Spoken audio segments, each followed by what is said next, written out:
Hello, everyone. Welcome to Popcast on the Rocks. This is episode 62. We're a podcast that talks about pop culture things, and sometimes there's whiskey. My name is John. I'm joined, as always, by Andrea. Hello, everyone. Good to be back. And yeah, and it's good to be joined by a new guest this week. Everybody, welcome Dustin to the show. Hello, everybody. Excited to be here. So, yeah, podcast debut, right? Oh, yes. I am very new to all this, so forgive me for my P's and Q's, as I've heard before. We don't have like a main issue or main topic this week, I guess, but we do have a number of news stories ranging from movies and television to video games, and we'll pick Dustin's brain as to what his preferences are, and we'll probably fight about Star Wars. But otherwise, what's everybody's week been like? Andrea, how have you been this week? Good. Keeping myself busy. In addition to feverishly working my way through Resident Evil. Promise I'm not going through and knifing everything. So, I'm picking up the pace now. Which, sorry, Dustin, is a running gag because that's how I started playing Borderlands. Was I just panicked and knifed everything, and it was taking me forever to get through the game. So I want to see a Resident Evil Village run with the knife. With Like, just is the that knife. possible? Yeah, I mean, 'cause yeah. Someone's I going to c- try. Yeah. yeah. Well, now that I've set the bar out there, I've set a challenge for our listeners and our viewers. Somebody try to go through and just knife it and report. Um, but I am not doing that. I swear. So I will hopefully be done so we can talk about Resident Evil Village in one of our upcoming podcasts. But other than that, in my spare time, in my break time, I'm watching other happy things, and I say happy Mm. sarcastically because I finished Army of the Dead. Won't get too spoilery about that. If anybody cares to watch it, I would recommend it. Um, it's a fun yet twisty zombie heist movie. So that's been kind of fun to go through. Um, and then I started Lucifer, which I was very excited, dropped on Netflix last week, final part of season 5. And then I also, before I did that, I wrapped up Shadow and Bone, which we'll be talking about with another special guest next week. So, Nice. Sweet. yeah, keeping busy. Dustin, have you watched any of those things, Army of the Dead or anything like that? Army of the Dead's definitely on my list, but I have not jumped into that, seeing as how I have a small toddler running around and probably would not appreciate seeing massive hordes of undead people. Yeah, But hashtag relate. I definitely waited until my small being's nap time to watch that. that's something that looks right up my alley in terms of just dumb fun. Beyond that, though, I've just been watching Tenet, the movie, probably way too many times because it's one of those movies that really requires a second watch and then a third watch, and then it's like, wow, I should stop watching this movie. That's a little too So much.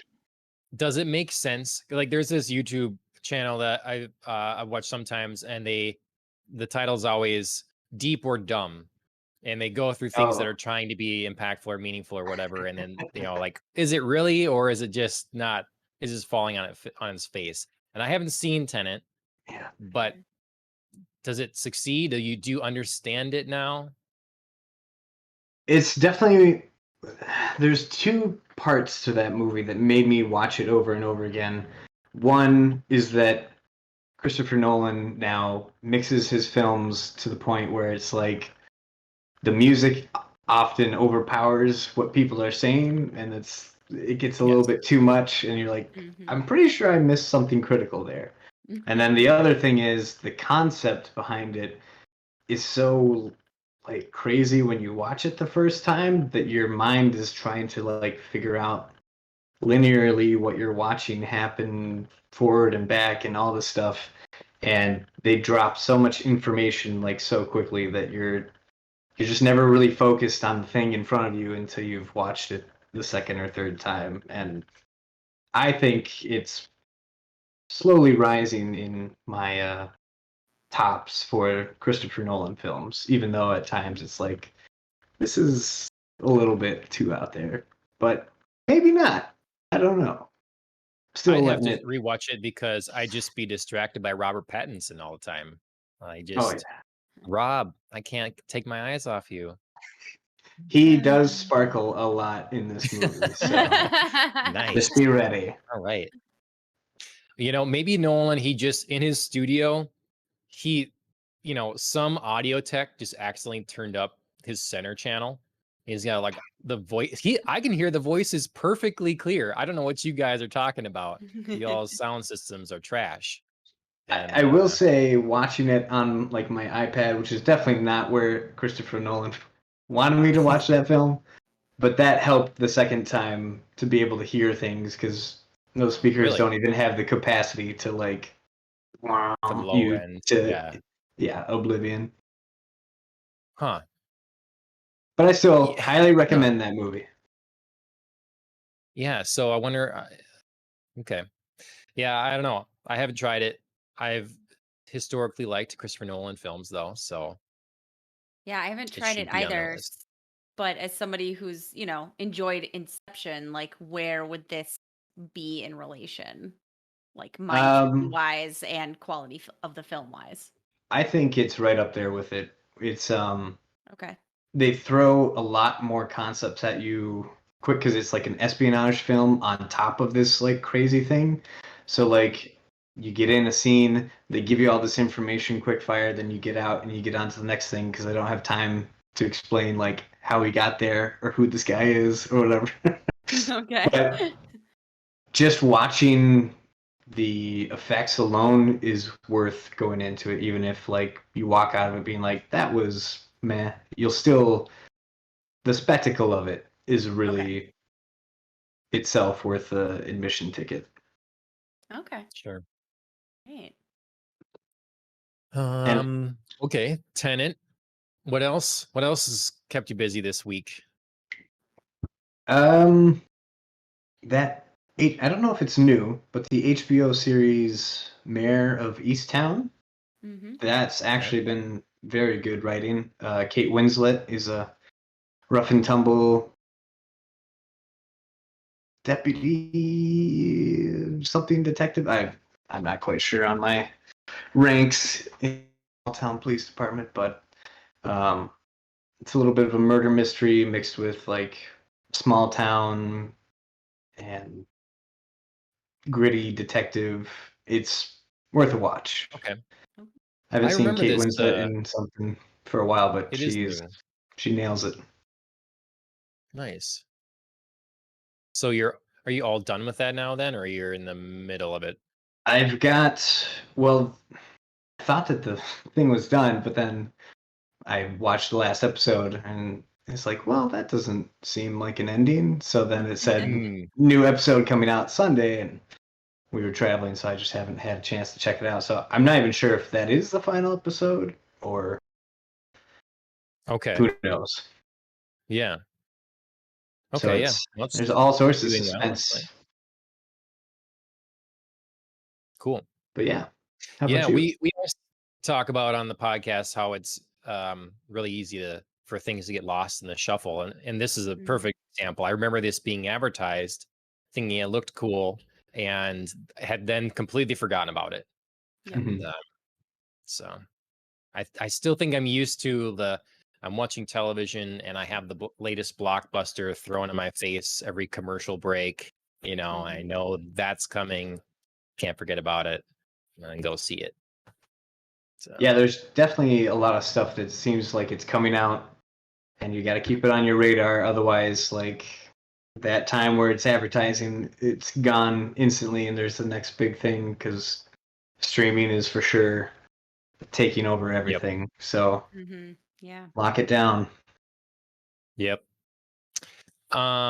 I will say Alan posted in our chat here that there is indeed a knife only run Oh my for god. Resident Evil Village, though that is excluding, well, yeah, not including some boss fights.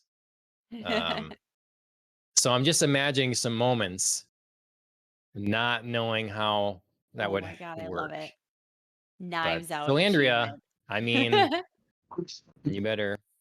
Yeah, for my second run, I'll go Knives Out. Mhm. Yep. Foreshadowing for talk later in the episode. Knives Out. Mhm. Yeah, I am not quite done with the game because next week we're talking about Shadow and Bone, and I have not begun Shadow and Bone. So I've like put a Ooh. break on it to try to power through Shadow and Bone. But you're right, Dustin. When you think you're done, then you're not done. So yeah. Yeah, it surprises you. hmm But yeah, I've been having a lot of fun with Village. Shadow and Bone opened up with a very promising first episode. So Mhm. I'm looking forward to continuing with that for sure. Um in non like media related stuff, I did my first session of Taekwondo last night. So that Oh, was how'd it fun. go? I was I looked miserable, I'm sure. I was dead. I I I haven't done much cardio in a while, so I common for me to have to like dry heave a bit. So that happened. It was Ooh. it was bad. Good. It was good too. Like I made through it, learned a lot. So yeah, Okay. it's good. What was Got your to So you keep first me in. what was your first lesson? Did you like show up to the studio and it was all dark and no one was in there and then they all just like jumped you for your first see how you fared or Yeah. I mean, that would be really interesting. Very Mm. I don't know. I feel like that would scare off some people for sure. But no, my brother and sister are brother-in-law and sister are doing it, and they're having a blast. I've always wanted to do some martial arts, and so I got in there, and they start you with it's like warm-ups, it's teaching you a few basics and the push-ups and sit-ups and stretches and that kind of thing. And then they kind of took me aside while the rest of the class worked on the stuff, and they just taught me like four different kicks and then tried to move Mm. those into three different like sequences. Hmm. And so by the time I got to the sequences, my brain was dead, my body was dead, like so not great. But then afterwards, I actually did the kickboxing class.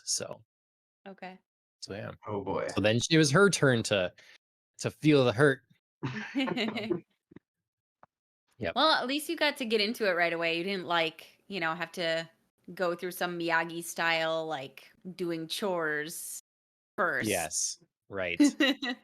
No, I have to Got to learn a learn little some bit of kicks. Korean, and I'm like, Ooh. God, can't I just do Japanese? Because I'd have it. But so I'm like writing Korean on my hands uh to remember how to count and stuff. So yeah. And then you're getting all sweaty and it's all coming off and you don't know what's Yeah. going on. Yep. Alan says should have taken karate. Yeah, but I was interested because it's like a lot of things. Your instructor makes a pretty big difference. Oh, Like for sure. you can go, there are many places you can do karate and they're not all going to be created equal. And it's definitely the same for Taekwondo and Valmuk are just very happy with their instructor, and he seems like he has not watered down his standards as supposedly some parts of Taekwondo have, and so yeah, I think it seems like a quality program. So Nice. yeah, Do they this might be a dumb question, but do they do the colored belts in all these different ones? Like you're starting out without a belt and yep, then moving up? yep, Okay. yep. So Valmuk are at green belt, which I think is like 4 in. Um, Okay. so Nice. yes, I start with no belt, but Yeah, So, it sounds like one of the students there was telling me was that this uh it used to be the Worldwide Taekwondo Foundation, so WTF, and they took the foundation part off or whatever, and oh, yeah, sadly. But it sounds like they've been like lowering the standards for achieving black belt. They want like everybody to get a black belt. And hmm. so they were saying how um this instructor follows kind of a different set of practices that's more to the original idea of it. Hmm, So okay. So you really feel accomplished when you get that black belt. yeah, yep. Yeah. Oh, that's cool. So non-media related, but it's going to be something that fills my weeknights more. So That's awesome. and after I'm completely beat and I'm home, I'm going to need a drink maybe. Probably not the best thing for my muscles and for healing, but Soothe you your know, mind. Soothe your yes, mind. right.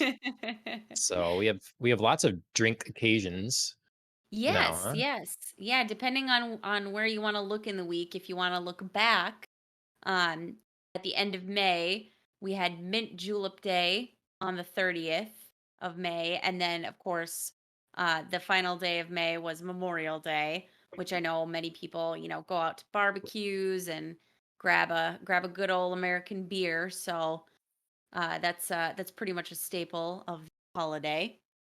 But if you're trying to look forward into the week, this Friday, June 4th, is Cognac Day, and it is followed by its much lower class cousin on the 5th, Moonshine Day, which is the day How that dare I am you? celebrating. Hey, I'm celebrating it. I'm in there. I'm not all Yeah, fancy with my cognac. I just got my apple pie moonshine from Tennessee. Ooh. So, nice. cheers to You that. know, that's one thing you didn't hear about. Like you're telling me that everybody's making sourdough, and I find out that I'm, participating in this trend. That's I right. didn't hear about a lot of people setting up their own stills, you know? Yes, yes. That It should was have kind of happened. yeah. I know a lot more people have started to like, either brew their own beer, make their own wine, like set up their own stills. Sourdough was just like the thing that was like, I think probably family friendly enough that it was just like everybody's doing this, like it's taking over. Like even the kids can get on the Sure. sourdough. Can't really get in on the still. I guess. I guess. I mean, I'll John take it is from like, the if I ever parents. had a I don't know, kid. it's If I ever have one of uh these little guys setting up a still. Dustin, have you uh, made beer or anything like that? I have not. No, my cousin did marry into a family that made their own moonshine, and it was oh. Oh. perfect. It was Okay, amazing. okay. I was like, It this is like was this is a thrill ride over here. I don't know if I'm happy or sad about this. oh, Like it's very so good. dramatic pausing.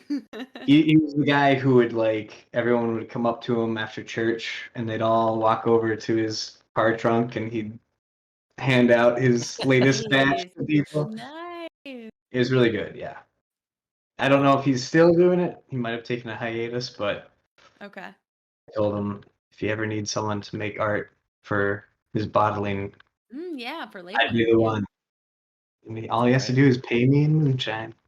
I love it. Good old fashioned barter system. Yep. Yep.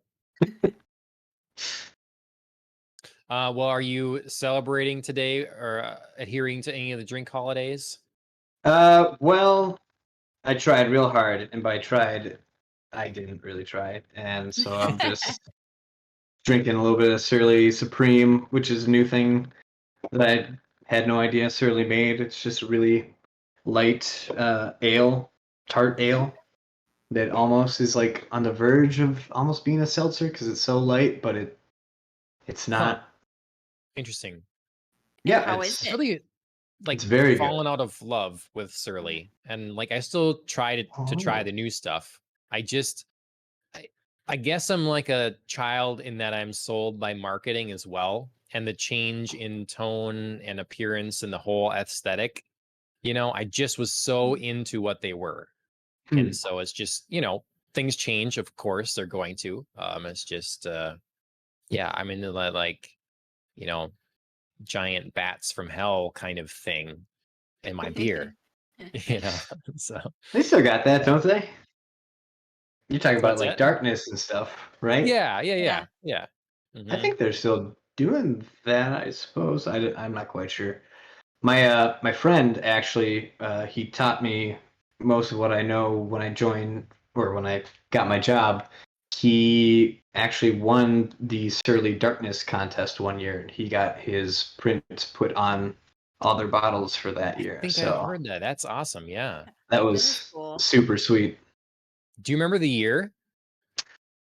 It has to have been like 4 years ago now, or 4 or 5. I mean, I would say it was like a couple years ago, but then my mind is Yeah. like, wait, last year nothing happened, so that means there's at least one more year Lost added year. on to what I think it was. So, but he He had a keeps big giving some. three-headed dog Cerberus Oh, for yes. his. Okay. That's They may awesome. very well have that bottle yet. Oh, Well, I definitely have the bottle if it's not been consumed. yeah. Or if it what I either have it still new or I have the bottle yet empty, one way or the Nice. other. So Oh, Alan's got a couple too. he's got 2 or 3. Oh my gosh, Alan. Okay. Show off, Alan. I mean, I Wow. applaud you guys for just even holding on to them for more than a week. So, I well done. I intend to have a shelf in here. I want to do so. The thing is, I have comic books right now in one spot, but I'd like to do a shelf below it that is old cameras that I have collected, and then that's the one there, huh? Alan That's shared a the picture. I one. don't know if you can see that. Yep, it's good stuff. And then a shelf above that is like the best of beer bottles. Oh, So nice. yeah, yep. Well, I'm contributing along with Andrea here. Of this is probably doesn't look it to our video viewers, but it is also a moonshine, but it's a like coffee moonshine, and I Oh, got it from Deadwood last year, Okay. so it's very good, and it's very good in coffee, as you might imagine. So yeah, but just on the rocks tonight. nice. Speaking of on the rocks, James Bond has been purchased. Mhm. Um, Getting into a bit of news here.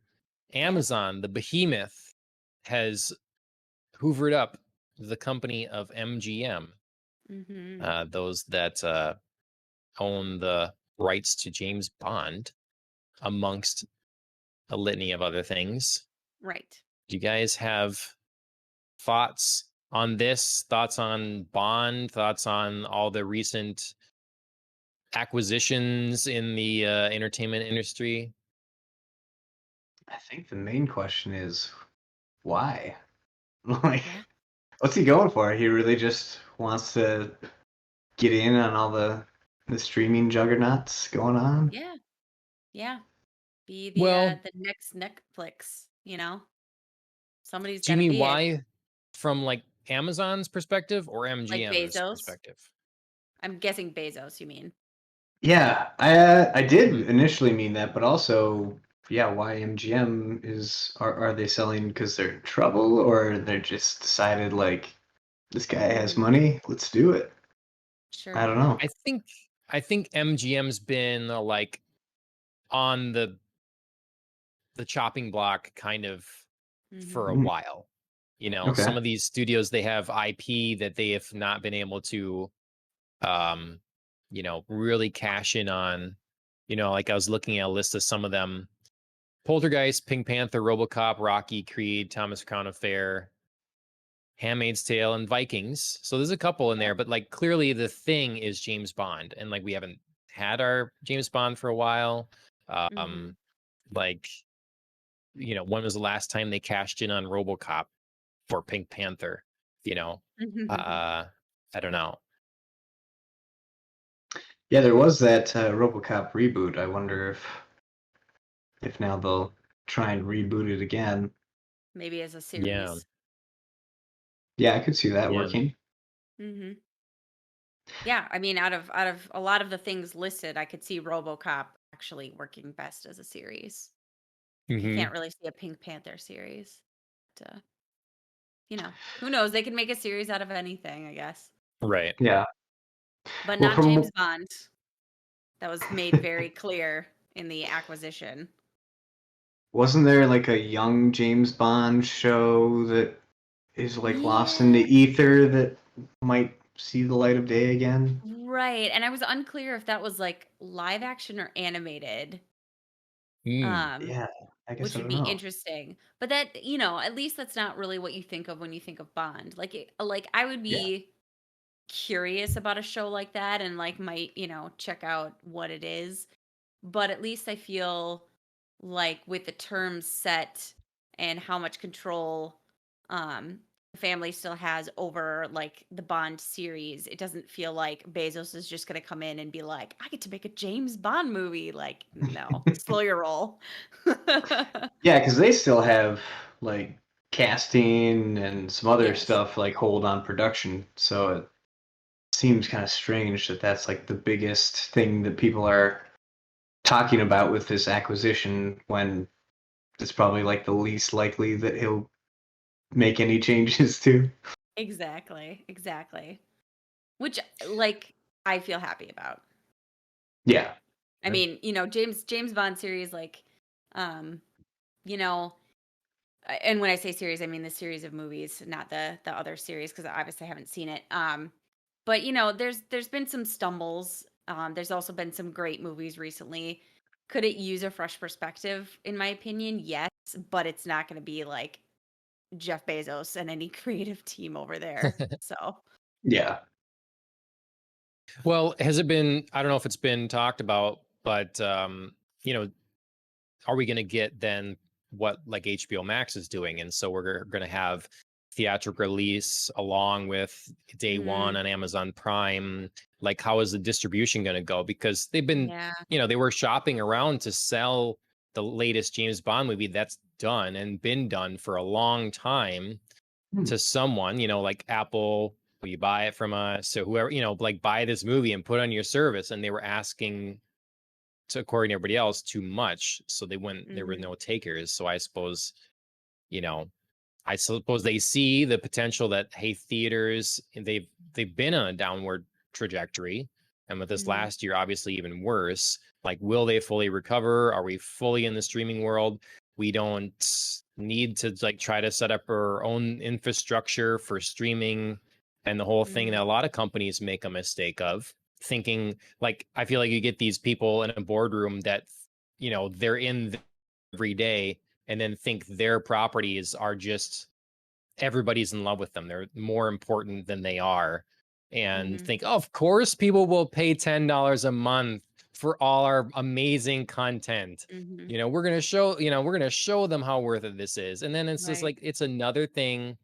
People aren't gonna buy on top of Netflix. So I think going to Right. someone is a good future proof thing, even though like you lose autonomy. I think Mhm. that yeah, if you want to stay afloat, this might I be the better route. Yeah, I do think this is an interesting time, however, for any studios to be making this kind of move since now is the time when theaters are opening up again. And Hmm. it's like this is about the time where you could see like yes, people are going back to the theaters and they're kind of re-falling in love with the experience of going to the movie theater because it's something that's been denied them this past year and everybody's very excited. Or no, like just kidding, everybody does like to stay in their houses now and like we like we like being a shut-in and we like getting our movies like in home. So it's like Hmm. if you just waited a little bit, you sort of could tell how the trend is going to go maybe. Yeah. So like I said, it just seems like an odd time. I mean, of course, I'm sure this deal was in the works prior, obviously, to now, and probably for quite some time. But it just feels like the news is hitting at an odd time. Yeah. Yeah, it almost is like he just saw the opportunity and figured that there was Mhm. probably more pros for having that in the future, even if he doesn't know what they all are. And then Sure. he just had to wait a couple of days to be able to get up enough money to earn enough money from Amazon to be able to buy it, and then it's Mhm. really not even a big deal to him. Who knows? I mean, Some pocket we change talked. from Bezos. Yeah, really. It's like, will you take this for MGM? I think we talked about it last week or the week before about that that poll you found, Andrea, that was Yeah. suggesting that as the age range goes down, like Mm-hmm. the youth are very interested in spending their time in video games and with music, Mm-hmm. and whereas the idea of was always that as kids grow up, they will fall into the same entertainment habits and prefer the same kind of content as adults now or whatever, and that's not been showing to be the case. And Mm-hmm. so it's almost like, well, all our content and our industry is kind of an old one that you can see a bit of. Not only is our distribution method old, but maybe even just, what, as baseball was once America's pastime, it is no longer. Mm-hmm. The theater and movies may be on that chopping block as well, and Sure. sell while your price is high before your IP or whatever is diminished further, or your industry that you're in is diminished further. Mm-hmm. I Yeah. don't know. That's long term thinking, I suppose, but Yeah. yeah. I mean, it's a gamble either way, Hmm. that you're trusting that, even though movies and TV are on the decline, that, people are still going to reach for a streaming service because it's more easily accessible than like take time to go to the movies, or like there's like a resurgence of like, oh, this like retro thing that, going to the movies, it's so cool again. Like, let's go do that. You know what I mean? Like Hmm. there's like waves and trends all over the place, and it's just like, where do you place your bets? So, Well, yeah, and the issue I think comes to, like, because there are boutique theater experiences now, like mhm. better theater experiences, doesn't mean that's going to be everywhere. It's Right, just right. like, I think those things can survive. I think theaters can survive. They just have to be a little different, and they're not going to Mhm. be everywhere. They're not going to be the thing. I think that's Right, fine, right. ultimately. Do you love the theater experience, Dustin? Or are you like okay watching stuff at home, or you know?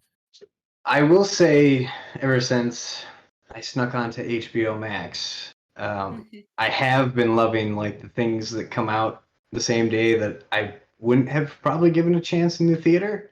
Sure. But there is something that I still love about the theater. It's like it's an event. You're going Mhm. out there to eat way more popcorn than you should and sit in hopefully one of those reclining chairs, which is super awesome. Mhm. And there is something to say about the feel of other people enjoying something with you at the same time. Like Yeah. there's movies that I know I wouldn't have had the same reaction if I didn't hear all the other people laughing or Mhm. getting excited. Or I'll never ever forget the moment when, like, spoiler alert, at the end of Endgame, when Captain America picks up Thor's hammer and everyone just like pooped their pants and just went crazy. Like that was probably one of the coolest theater experiences I've ever had. And So then it smelled. Oh my god. yeah, luckily God, I that gotta was get out pretty of here. close to the end of the movie, so it was Yeah. fine. That's Yeah. that's honestly hilarious that you picked Endgame to share like a movie theater experience about, because I also have a very clear memory of going to Endgame.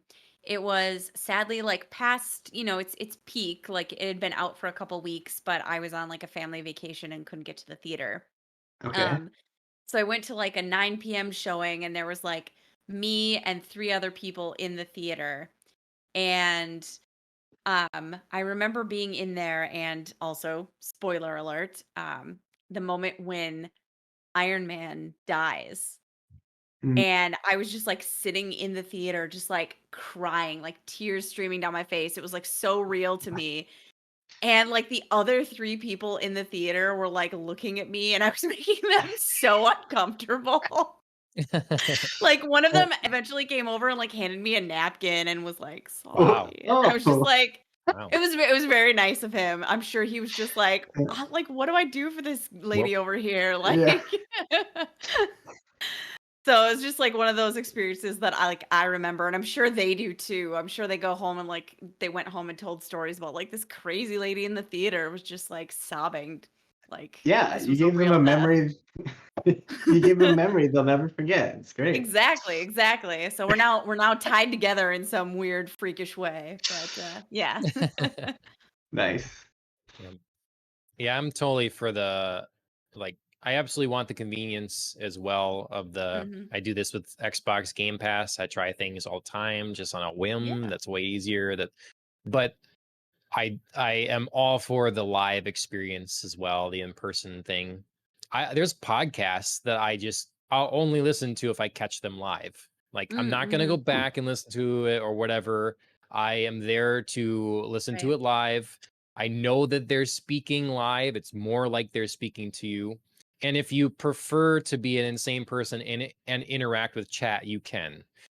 So Nice. um but yeah, and concerts for sure, you Yeah. know, all that sort of thing. Absolutely in the in person. Mhm. Yeah. Yep. Like I'm super excited for the upcoming Dune movie. I Yes. don't know anything about Dune, even though I've heard like tons of things, but I love Denis Villeneuve.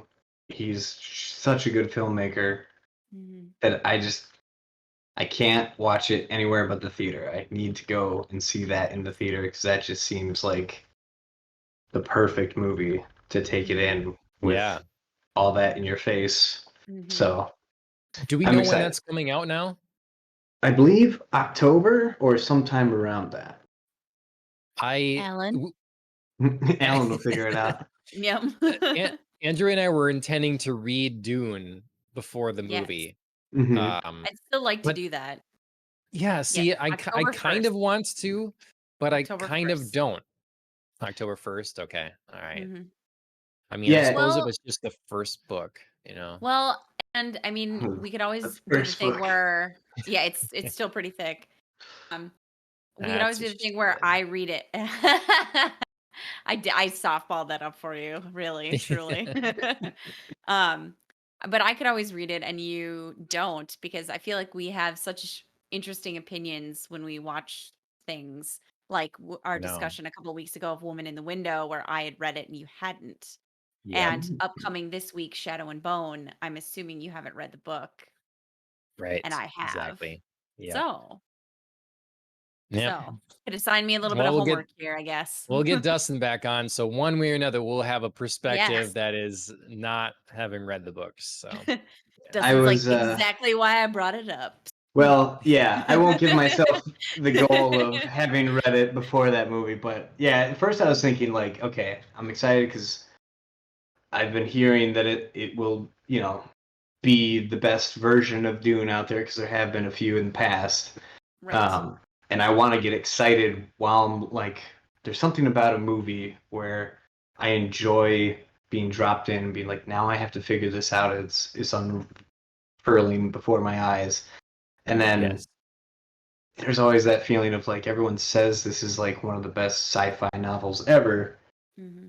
So I almost don't want to give myself like the really good stuff before I get the thing that might not be as great or something, and then be Yep. like, Sure. oh, they should have done this differently. Sure. I want that movie to suck me in so much that I need to go back and read it or Sure. listen to audio tape because let's Yeah. not kid myself. I never read anything as much as I I try. I made it to Bilbo leaving and smoking on his pipe, and I was like, wow, that's how far I made it? That's like 80 pages. What the hell? So, yeah, no, I completely understand. I mean, to me, Star Wars is basically dead. So I'm looking for that next like sci-fi something amazing to pull me in, another world to really Mhm. get me. And my hopes right now are kind of in Dune and maybe the Foundation on Okay, yeah. Apple TV Plus when that Foundation. hits. Yeah, Okay. it's an Isaac Asimov Mm-hmm. novel, and that Yep. the Apple TV Plus is converting into. I don't know if it's a film or a series, one of the two, but Cool. yeah. So I'll have to look into that one. yeah. Well, we kind of drifted, but we were talking about Amazon, and so Mm-hmm. on that same track, you found something else, Andrea, that's Yes. Amazon's dealing with in their entertainment industry. Yes, Amazon related news. Obviously Amazon is the powerhouse behind the mega successful series The Boys, which is on Amazon Prime Video. And for anybody who's also, who's not only a fan of The Boys, but also a fan of Supernatural, Jensen Ackles is going to be on the next season of The Boys. And there is a picture going around Twitter of his first day on the set. And I was very excited to see this. I was super pumped about it. And then I made the mistake of reading the comments on this. And there was a whole big long debate on the comments of this photo that was just released about if this was a spoiler or not, if the author should have tagged this and said caution spoilers ahead. Oh, And I was like, I don't really feel like this is a spoiler because the author clarified that this isn't his outfit that he's wearing. This is like a down moment where he's just in his clothes for a rehearsal walkthrough of, like okay. what they're going to be shooting.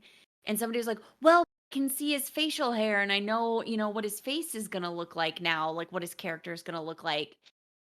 I don't know. I feel like that's asking a lot of somebody to be like, you should have like hashtagged spoilers, hashtag, spoilers the boys and whatever in this photo. Like, what do you guys think? Like, is this like a reasonable request to say like you should have put spoilers? Is this like fans being way too demanding with Is it when the this guy was clearly just excited to share this photo? Yeah, You is it know? they're mad because they're now going to be able to maybe piece together what character he is from the comics? I'm Or guessing, I'm hoping like if it's literally just about like now I know what his hair is gonna look like, then that's really, really sad.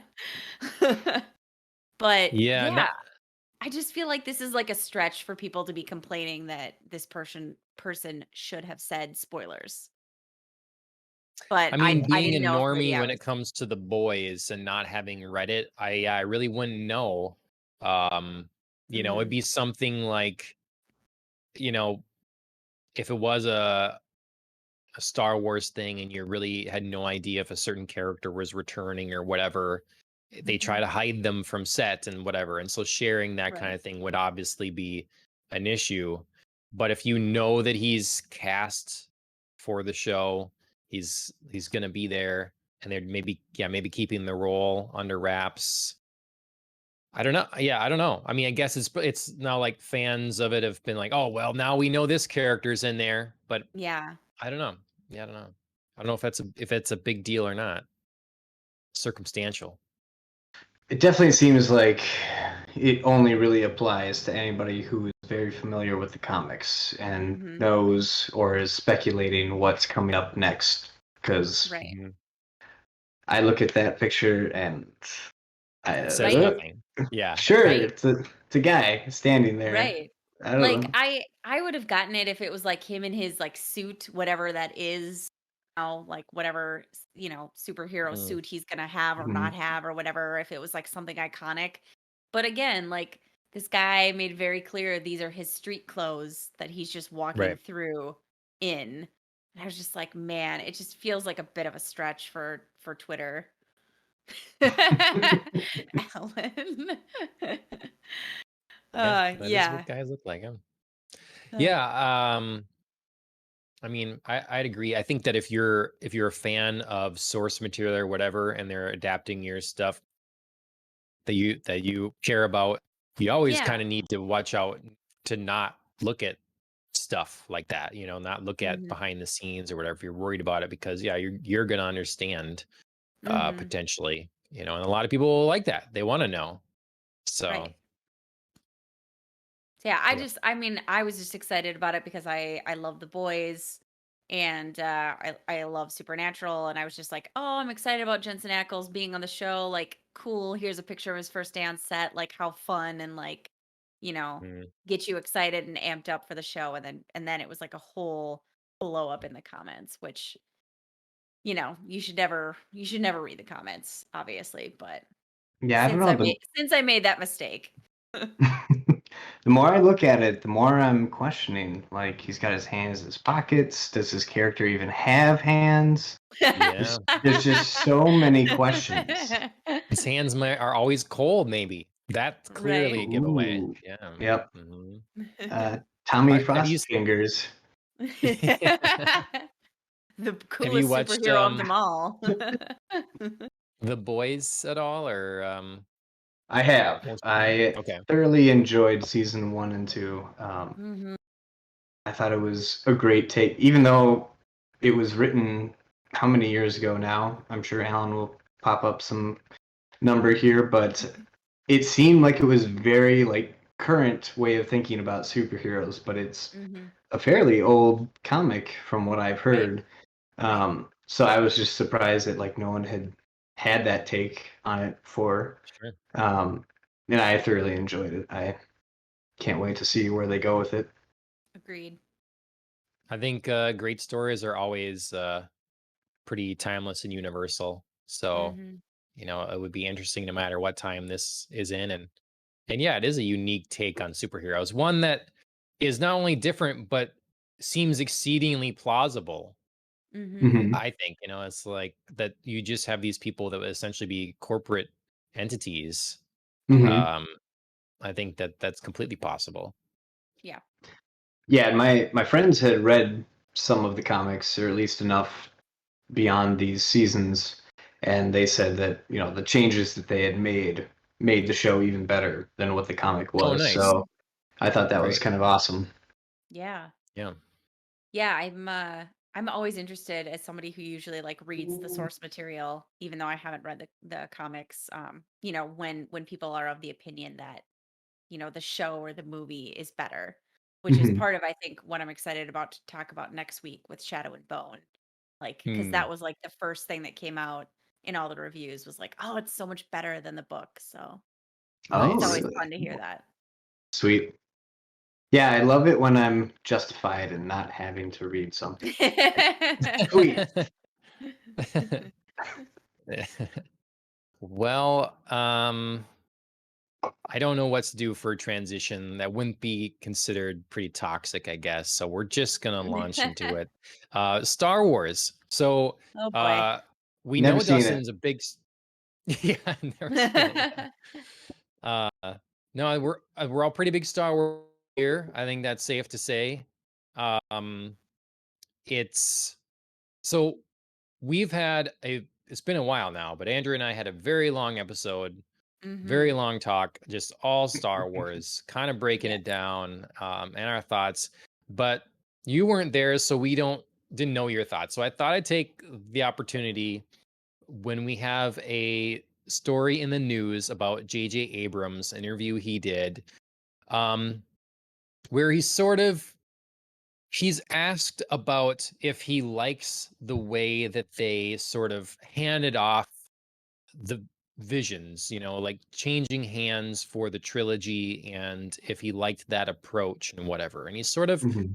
a lot of the internet took it and sort of ran in a more like, I don't know.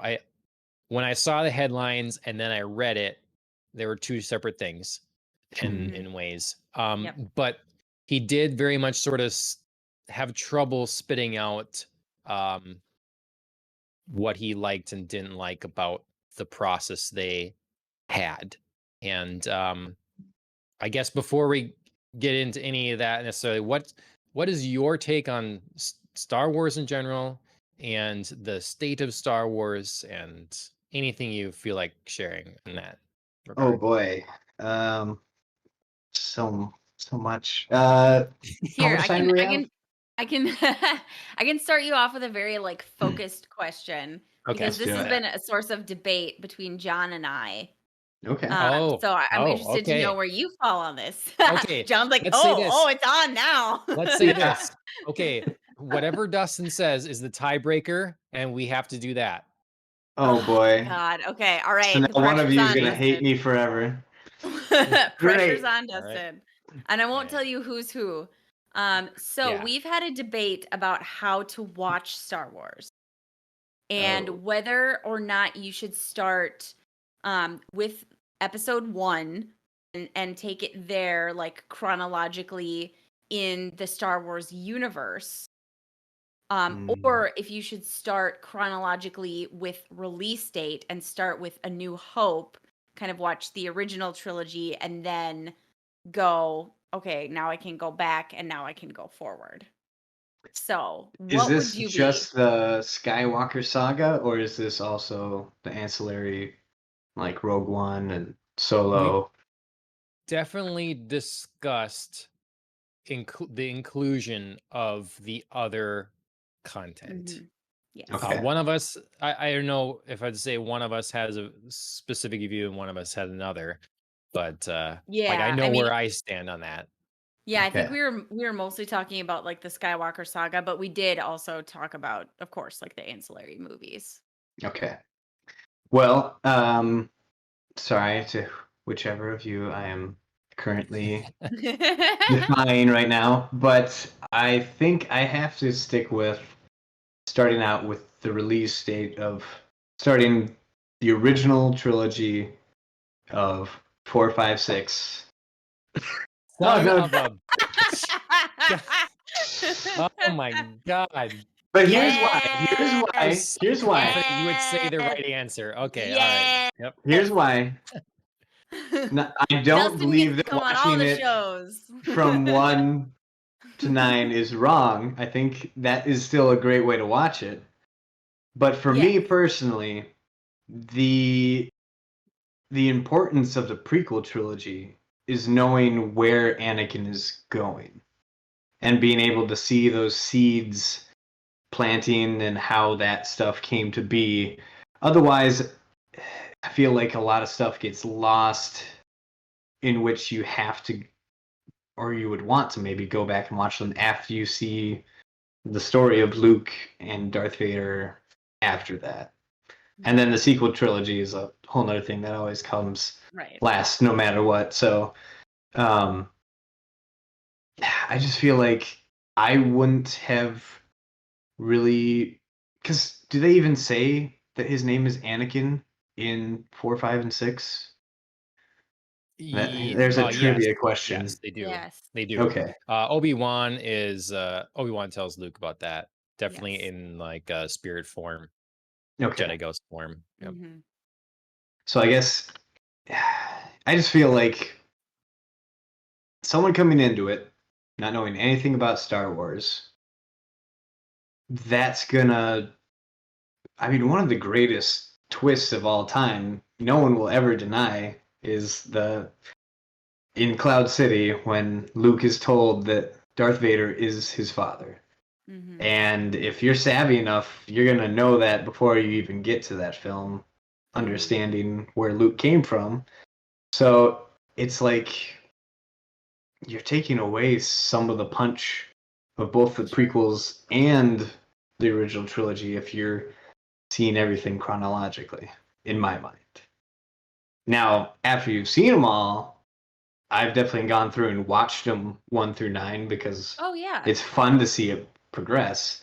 But I feel like for someone who doesn't know anything, the best way to unroll that story is the way that it was released because that's the way they thought about how to make those films, at Mhm. least. Like, Mhm. George Lucas didn't want to jump into the nitty gritty of politics in space on his first movie because he knew no one would get on board with that. So, like, let it. I mean, so I take your point, and I think that's always the one thing that I've like the one holdup was yes, the reveal of Mhm. Luke's father is the one piece.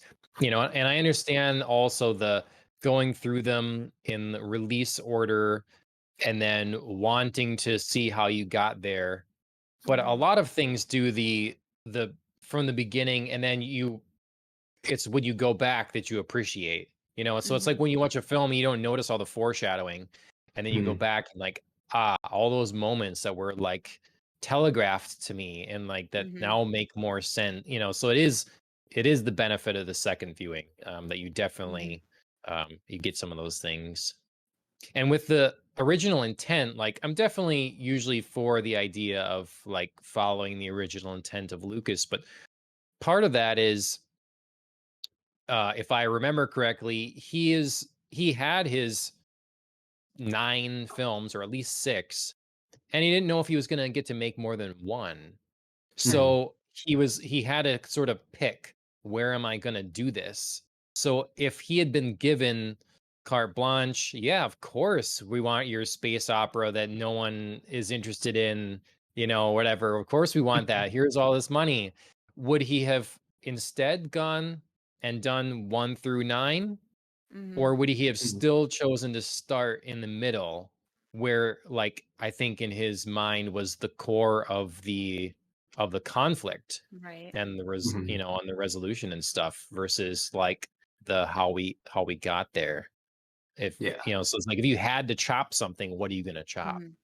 Well, to me, like I always think it's so fascinating to watch like the middle trilogy first, and then, not only obviously for like the surprise of the reveal, that Darth Vader is Luke's father, but also like this is the character, and this is how, he's like the bane of, the Rebel Alliance's existence.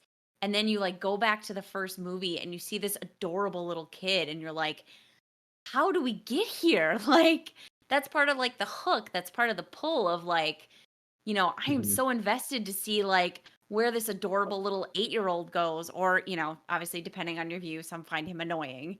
But for me, it was like this cute little kid doing pod races. And then like, how do we get to, you know, part man, part machine, all evil, or, Yeah. 98% evil because Luke sees some Hmm. redeeming qualities, but Right. semantics.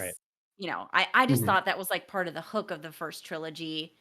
And when I say first, I mean chronologically first, Mhm. is that like I just have no idea how we're gonna get here, and I'm fascinated to find out.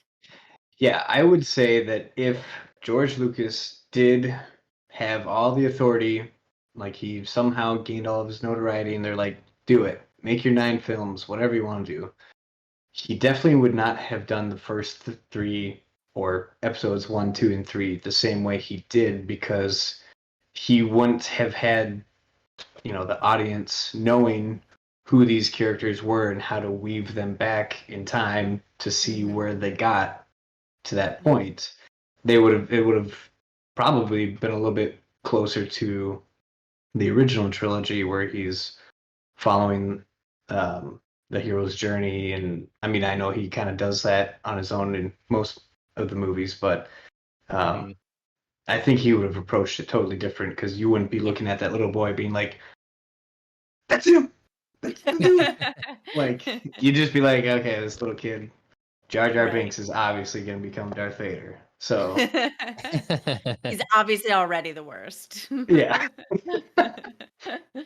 Yeah. I but mean, but that would be the twist in that, right? We're experiencing the hero's journey. You're seeing Anakin, he's so, leave home, and rise up to something greater. And then we see him becoming like troublesome, and Mhm. it's are you going to get over that phase and Right. become the hero, mhm, or are you gonna like stick on this path? And I think most people would assume, okay, he's troubled, but he's our hero, and Mhm. or how would we see that, and obviously Yeah. yeah, it would be, yeah, I don't know, it would be it would be very different. Like, imagine the first time you hear like that like throne room kind of theme, that evil Mhm. theme, when they give you just a little bit when he is like on Tatooine and he kills all the Tusken Raiders and stuff. And like that's the first time you hear it. Obviously, Yeah. that means so much more to you in that moment, having knowing Right. that piece of music, that alone. Yeah. That creates greater impact there.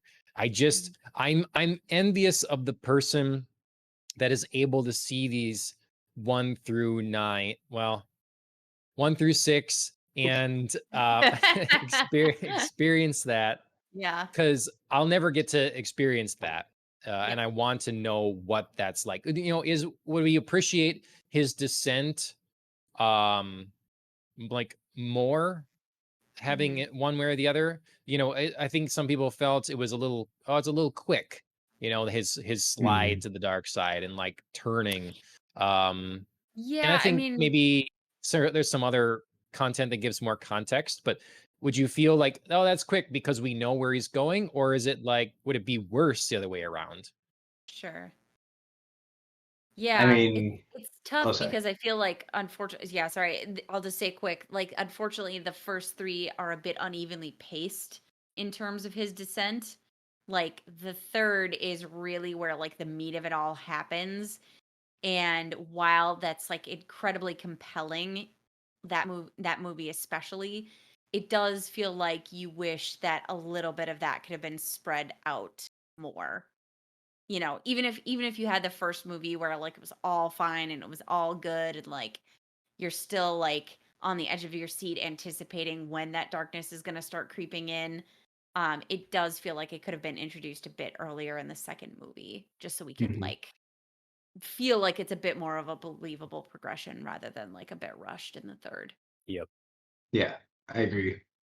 And I think that in the end, if he had written it in the chronological order and not like done the first one, which was for thinking this would be his only time to make a movie, Right. then I think he would have structured it differently and we would have Yes. had completely different beats and all that leading up to what needed to be important for those films. So that just the fact that he was going back and building off of something that's happening in the future, that makes the story that's being told best experienced in that order. But if he did, start with number one, then I'm sure that it probably wouldn't get, even though I enjoy it a lot more these days, Phantom Menace, than I did the first couple times I watched it. Agreed. I don't think he would have gone where he did with that and probably built a little bit more of like the intrigue into that first movie to gain momentum through the next two. Right. But I'm not George Lucas. I can't really tell you what that movie would have been.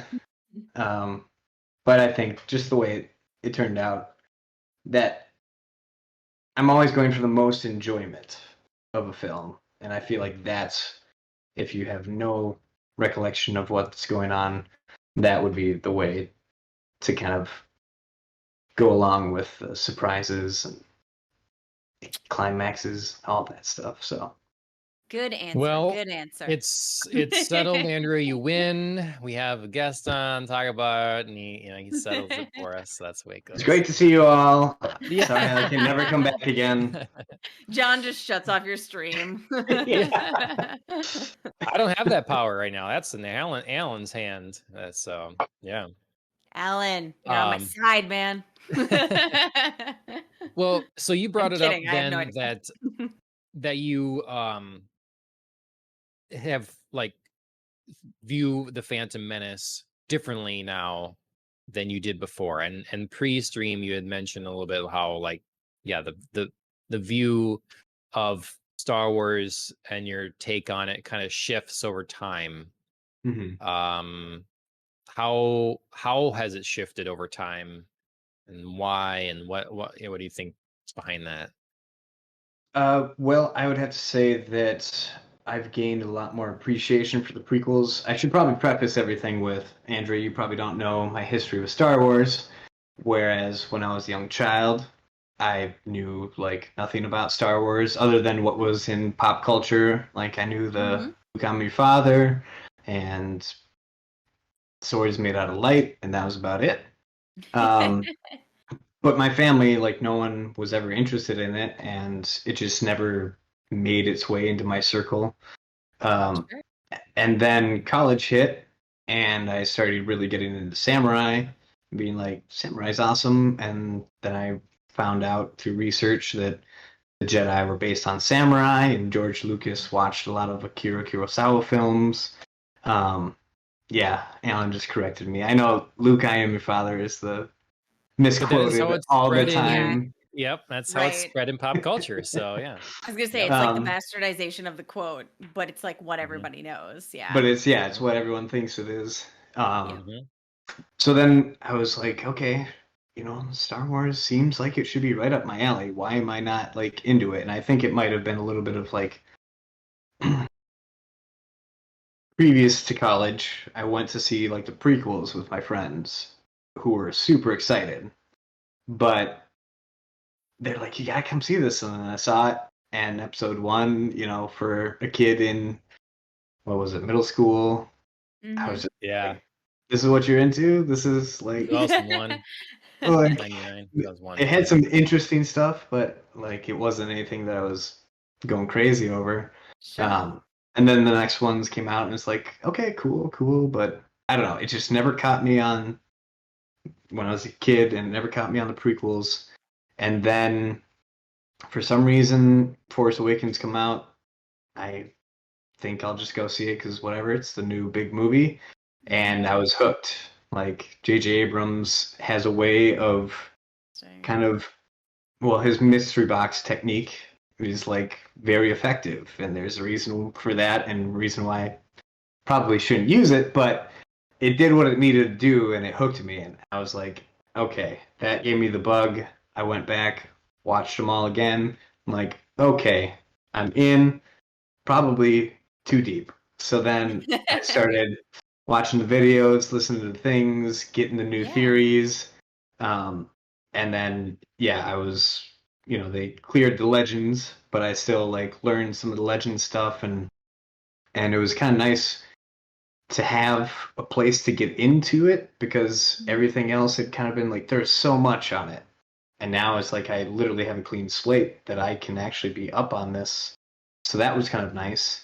And I just kept on going with it. And before I knew it, like I'd talk to my brother-in-law who was like the know-all Star Wars guy. I'd be like, "Oh, did you hear about this? Like the crystal bleeding and weird stuff like that." And he's like, "What are you talking about?" I'm like, "Oh, you don't even know, man. Let me tell you." So, um, yeah, I got really into it. The sequel trilogy did what it needed for me. Like it got me Okay. excited.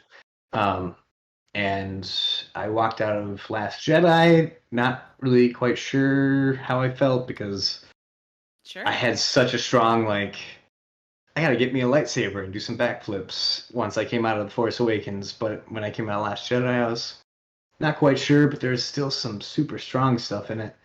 And Mhm. then, the last one got me back into that kind Mm. of it was fun, but it kind of it's the safe bet of trying to please every single possible Star Wars fan.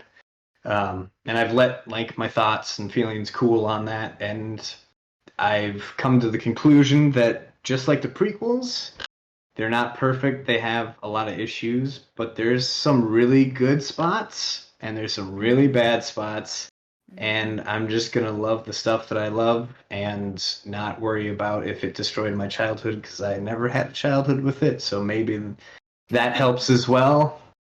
Um, Sure. but I think I have all sorts of theories, which I think we'll get into more with the interview with J.J. Abrams, Mhm. which I think have been pretty much kind of proven through different interviews and stuff at this point. But I'm excited to see where they go with it now because finally, like everybody's been asking for, like they've got the clean slate to start the new stuff. I believe last week, the High Republic first wave of stuff has been coming out, and so I've been kind of interested in checking some Yeah. of that out and see where they're going with that.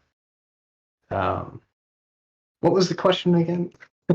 No, I mean, yeah, just like you'd mentioned how your mood on it and thoughts have kind of changed. So you address that, and how it's because I've had this. I wanted to think that it was possible that I would feel the same way about the sequel trilogy, as with the prequel trilogy, because Mhm. I was, I was in the situation where, having grown up, I don't know, from 7 or 10 or something like that, like being diehard into Star Wars, that then when the prequel trilogies came out, like I've said I've never gone to a Star Wars movie in the theater that I didn't walk out loving. But Hmm. then, like, I calm down and then think about it again. And episodes 1 and 2 for me were pretty big disappointments. But over the years, yeah, I've way cooled on that. And what I've come to, why that's not going to happen for me with the sequel trilogy, Mm. and Andrea and I have talked about this, is Mhm. that the that my issues with the prequel trilogy and my issues with the original trilogy have nothing to do with story structure. Right. Like bullet points, what happens if you're going to explain it to someone, like just narrate to them, like, concisely what happens in episodes 1 through 6. I don't have any problems. It all makes sense to me. I like the rise of certain characters and the falls of other, and the drama that takes place.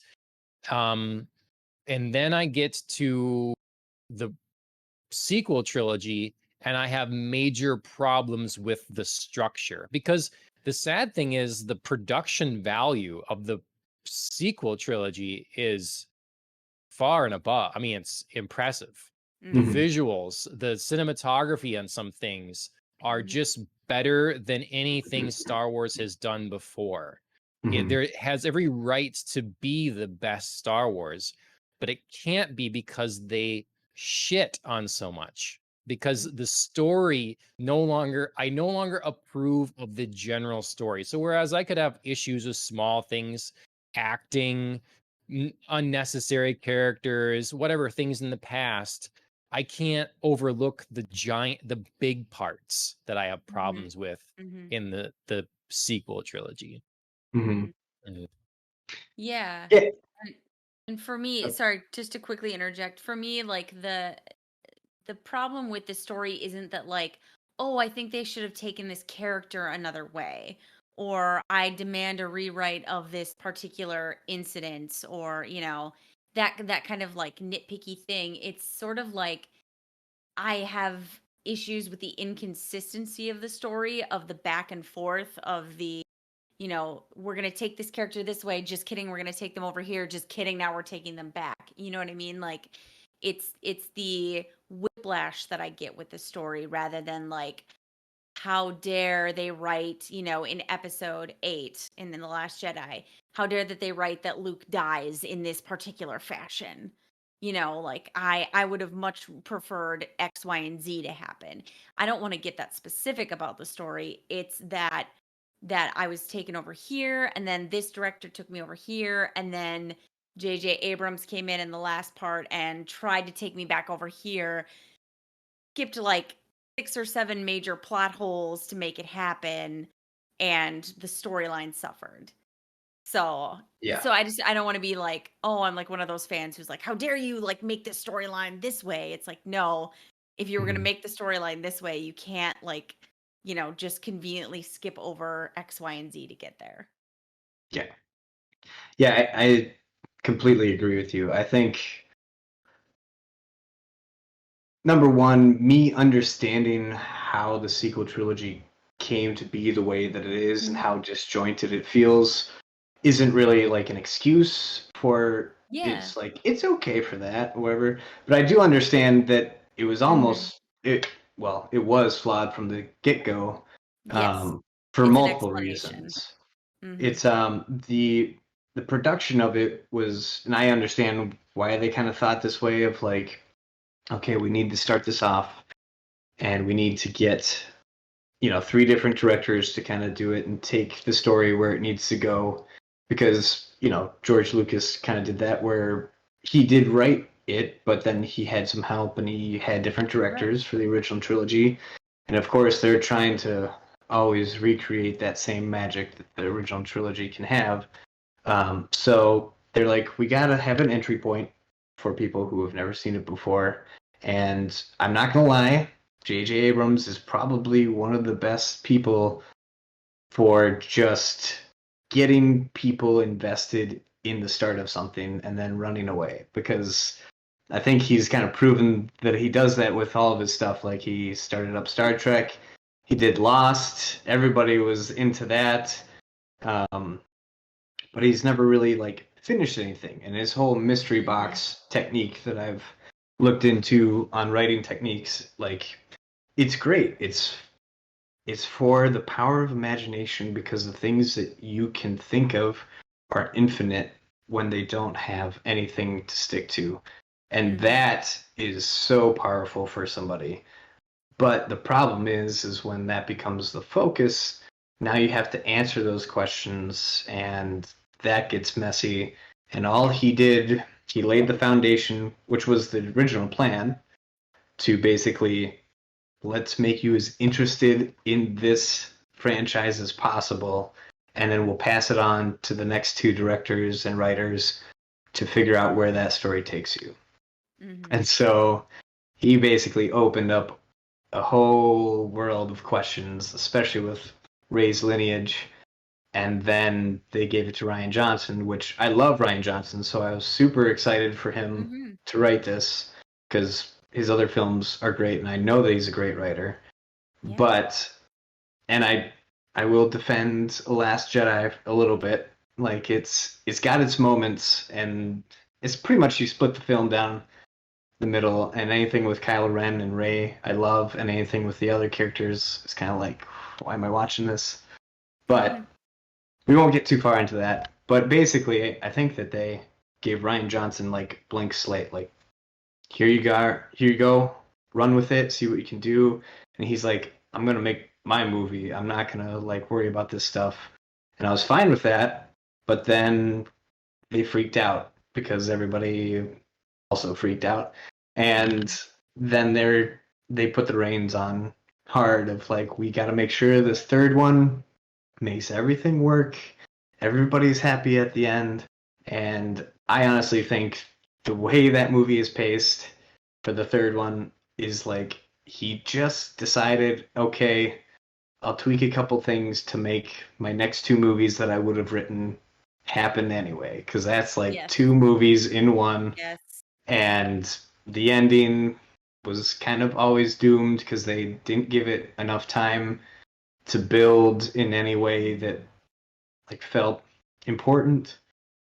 And also, he's kind of screwed. They only did the next 3 in the trilogy because George Lucas had said that he had ideas for that.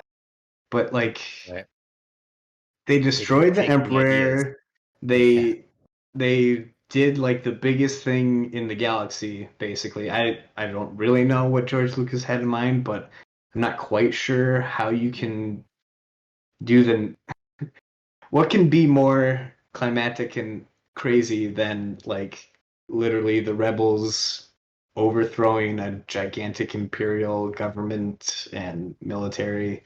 So I think they were just kind of doomed in trying to figure out like what can be scarier than that. And then a lot of the stuff, they did a great job with, always trying to have some kind of internal conflict with Kylo Ren and Rey, which is why those storylines are so strong. But then everything else is always like, I guess they have to have a chase scene now, so let's have these characters do it. And I don't know. I mean, I walked out of Force Awakens excited, punch in the air. I walked out of Last Jedi not quite sure. I think I need to see it again to like get back into that headspace. And then I walked out of Rise of Skywalker being like, okay, I can live with this. Like it's kind of like a relief that it's over as well. It's like, okay, we don't have to like worry what they're gonna do with it next. Like it's literally the last one that they said they can do. So Hmm. it's very strange. Yeah. You know, I do think that they wanted to wrap up the Skywalker saga, but the feeling I got was that the intent here was to make this trilogy and kind of eschew the past as quickly as possible so we can solidify this new set of characters moving us forward.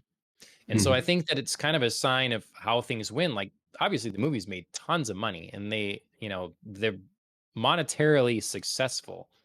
Mhm. But everything that came around with them, I think that if it had really in their mind been successful, there be more and more with these characters. And instead, Mhm. you have actors that are disappointed with how they were treated, that were Yep. told they were back and forth on what their lineage was and didn't know from the beginning and kind of want nothing to do with it anymore. I mean, it's sort of a Yep. Yeah. sad state when you got John Boyega and Mark Hamill that really don't want to be part of this anymore. Hmm. Yeah. And I And think that Harrison Ford didn't even want to be a part of it no, for right. the Right. Yes. last 20 years. Yeah. Yep. Right. Yep. That's true. Um, yeah, we Andrew and I have talked ad nauseum about how it's stunning to us that you know George planned out this saga, and then it was executed to varying degrees of success, but always based on that core story. And so for them to like be given this responsibility to finish up this saga with 3 films and then to give us a hopeful vision of where it can go in the future and to not have an outline of what is going to happen because yeah, there were 3 different directors for the original trilogy, but they all did, like you said, George wrote it. And he was upset Right. with the in Empire Strikes Back of him changing his vision too much or whatever and stuff. So there was already that, but it was Mhm. still George Lucas's story. Hmm. And Yep. there was apparently no story for this. And this article kind of with J.J. Abrams' interview, and as you've said, with kind of piecing together what other people have said, they went into this without a plan, and I think it is just a stunning lack of leadership. And I cannot believe that one of the biggest multimedia franchises in the world Mhm. wasn't planned out. I mean, what person ever goes into I'm writing a series and doesn't outline it? Like and know what's going to happen. Like you right, you have to come up with those questions, but it is your responsibility to come up with the answers. Like Hmm. where Yeah. you end. Yep. And yeah, you don't get to I just that to me is really unforgivable because I just don't understand it. Mhm. And Ryan Johnson, like I loved Knives Out. Knives Out was an amazing movie. So good. Is so good. But they should not have given him one of these movies. Ryan Mhm. Johnson should have been given a standalone spin-off Star Wars movie. Hey, Yep.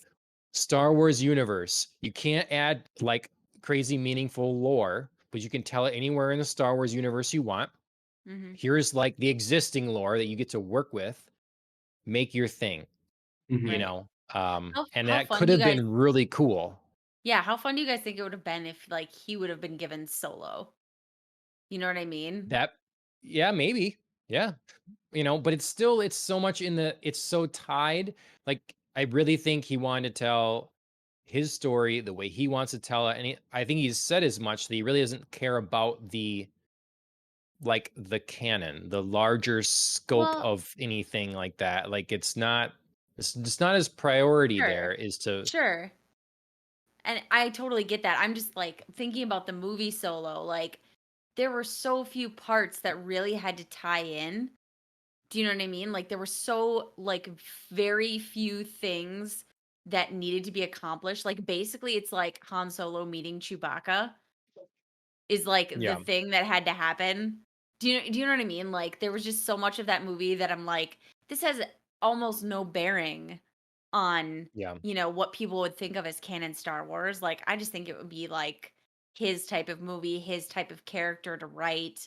Mhm. And like if you were like, okay, just give me this one goal and then anything else is up to you. I think that would have been like enough of him to be like, all right, I can work within the parameters of like meeting this one thing that I have to do, and then the rest of it I can just like freeform it. I'm gonna take the assumption that you guys were not fans of Solo, a Star Wars story. I am medium. I'm like tepid on Solo. Okay. Like I don't hate it. I'm not like, "Oh my god, it's so awful." But Okay. I felt like there was more potential there that wasn't Sure. realized. I So, need to and I see just it think like again. Ryan Johnson could have done something really interesting with it. I Okay. was in a bad headspace with Star Mhm. Wars when I saw that movie, Mm, and I didn't see it in the theater and stuff. So I it didn't get a fair shake for me, though. sure. With some of the criticisms I had heard, I thought a lot of them weren't warranted. I thought it was a Yeah, Mhm. I little think unfair to critique the people were harsh. performance in comparison to Harrison Ford, Yeah. Yeah. some of that Yeah. stuff. And People so were too overall, harsh. yeah, overall, I did enjoy the movie. So I Okay. just it deserves another go. I definitely loved Rogue One, but Yeah. then Yes. after I watched Solo a couple more times, like I liked it the first viewing, but Mhm. honestly, out of all the films, like the pacing and it just being like basically a heist movie, it doesn't even have to be Han Solo, but like it Right. was, whatever. Like I Yep. just enjoyed the art and the cinematography and Mhm. the story built up well. It just kind of became my the one that I had the least gripes with out of all the ones that came since Disney Yeah. acquired it. So, I Yeah. mean, I think that movie really gets a bad shake just because, like, how dare you replace Harrison Ford and Yeah. all Right. that stuff. And I can see why people would be mad, like, oh, that's how he got his name, because they did do that, like, you have to explain how he gets everything. But in the end, like, that didn't really bother me. Like, Yeah. just Hmm. enjoyed, like, the fun parts, and I don't know. Mhm. Ron Howard, give me a call. You know what Ryan Johnson should have done? He should have had a movie where they were on a jungle planet and you had these young like Jedi, maybe I don't whatever teenagers or something like that. And they're going out to like explore they're kind of like outcasts. They're not doing exactly what they're supposed to be. They're being bad apprentices, and they're out exploring this Sith temple. There's like ancient ruins. They tell you to stay away from there. Forbidden knowledge, like it's dangerous or whatever, but it's just ruins. Like who cares or whatever. And they go in and it becomes this like almost horror, like things playing with your minds, like forced spirits from Sith Lords past or whatever, and weird Mm. stuff as they're like trying to get out. Like they do get in too deep, and they start seeing things and whatever. And what Mhm. does one of them end up killing the other? What happens here? But they learn their lesson, or none of them survive, whatever it may be. Something there. Like, doesn't have to be connected to anyone else. No one's name that's tied anywhere. Could be a new planet. You know, Are you fresh testing the idea. waters on your fan fiction on us right now, or I mean, if I do a homebrew D&D of Star Wars, it's going to take place like Old Republic times for sure. It's going to take Mhm. place Tales of the Old Republic, Knights of the Old Republic era, and it will nice? it will definitely deal with like Sith lore and stuff. So yeah, I'm into that, but I'm just it's yeah, it's something different. Yeah, I Yeah. totally agree that after I walked out of the Rise of Skywalker, even though I had spent the last like 2 years trying to like get myself to understand what I did and didn't like about Last Jedi, I was just like, it would have just worked better if they had J.J. Abrams just do his 3 films, and it Mhm. just I think everybody, no matter how much you griped about how it ended, it would have just felt better if everything had its chance to breathe. Because like that end moment where she's pulling the shuttle with Kylo Ren, whatever, and it blows up. That seemed like the perfect break for like Chewie's dead. End of the movie. Oh my god! Like, can't believe it. Right. That then it's just like 3 seconds later. Hey, I got this Chewbacca guy over here. He's alive, and everyone thinks he's dead. Right. Cool. I don't know. Right. Yeah, everything loses its impact when it's so like jumpy. Like you have to get to like all these 65 plot points. Who cares how we get there? We just have to like Yeah. get here and there and tell the story. And It's like, oh, like does that? those. Yeah. It's like those mysteries or whatever, the weekly mysteries where it's like, find out next week. Will she fall off the cliff? Find out right now. She did. Okay. I knew Yeah. that. Yeah. Right. Right. There's no like emotional investment because like everything is answered right away. Yeah. Yep. But I saw the Yeah. potential, and that's Yeah. what hurt so bad was like, Yeah. No, it felt so absolutely. And rushed. like when I saw The Force Awakens, I mean, firstly, when I heard that Disney had acquired Lucasfilm, I didn't believe it. Ashley told me she saw it. I was like, what? What? No way. And then all the canon was wiped. And I'm like, oh man, that's not good. But I understand. And I just was like tentative the whole way, like, and when I saw The Force Awakens, I'm like, the production value, I was like, I have issues with Ray, but I really got into Ray in that. And I had problems with it's basically a repeat of episode 4. But I'm like, well, look, if they're going for the idea that the average person, let's say the person has either not seen episode 4 or hasn't seen it in like 30 years, or they just don't remember that. It would bring back the nostalgia and the things without them even necessarily knowing why. Like it would Mhm. just ring true to the original Star Wars. And I was like, okay, Mhm. well, I will let it go. If they, depending on what's next, like we'll see where this goes. And then I was excited in the Last Jedi because I was sold by the Kylo and Rey connection. I was sold by their performances. I was sold by the way that was done. Even though like I've seen some stunt people break it down and it's got problems, the like their lightsaber battle together and stuff. Mhm. There's a lot of cool things. But yeah, I can't. It's not enough to make up for like an overall story that is pretty meaningless, and on all the other characters that are forgotten about. Um, Mhm. in this process, like Ray and Kylo got all the focus, and was the Yeah. only interesting part. And everybody else played second fiddle. We Mhm. didn't have the chance to care about Poe or Finn or Luke for that matter. Like none of it. And Mhm. so yeah, I guess I won't belabor it too long. As I said, we could have an entire episode on. It's probably foolish of me. I probably should have said, let's have Dustin on and just do a Star Wars episode. So Yeah, because I feel like yeah. I blathered on probably a little too long, but No. I got No, plenty more. can never do that about Star Wars on this show. Good. There was a time where we had a running streak of mentioning Star Wars on every episode. It's I don't know true. when that was broken, but we'll have to have you back to talk about more of the Yes. like current state of Star Wars, about Mandalorian, about Yes. the animated Oh. series, anything expanded, all that sort of thing.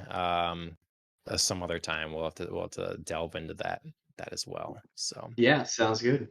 Look at that. You're already up to 2 episodes that you're coming back for. Yes. Dune and Star Wars. And I'm Resident locking Evil them Village. And Resident Evil Village. My God, 3. Oh my gosh. Dustin's a Perfect. regular now. Yep. Can't wait.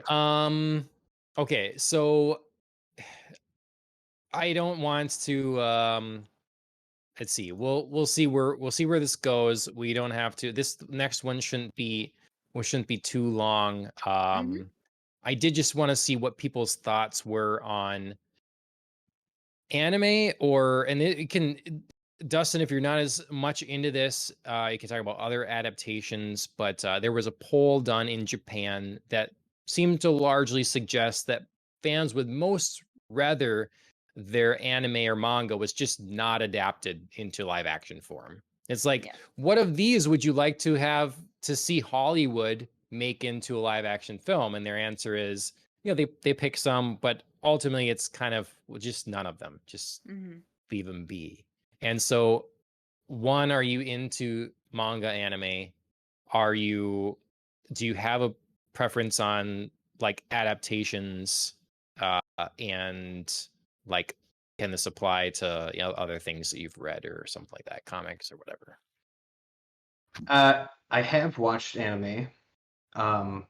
It was another thing that took me a while to get into. I think it was because a lot of the anime that I was exposed to when I was younger were like the serial ones that just never ended, like just kept going, and it was always another level of power that they had to achieve or something like that. It just didn't Sure. make any sense to me. Um, and then it was again in college. College just opened my eyes up to everything. Um, we we had some class where they showed us the first like 15 minutes of Princess Mononoke, and I was so enthralled. Okay. And he turned it off, and he's like, and that's an example. And I was like, turn that back on. What are you doing right now? And so I went to the library after that class and I rented it and I watched it, and I was like, I didn't realize like anime could actually be like a very enthralling story where it's not just like constantly writing the next episode to just never end. Like Mhm. Right. there was animation out there, very amazing animation. I was studying media arts and animation at the time, so it was all my bread and butter. And then that's when I was just like, okay, I gotta get into the movies. So then Princess Sure. Mononoke, after that came Akira.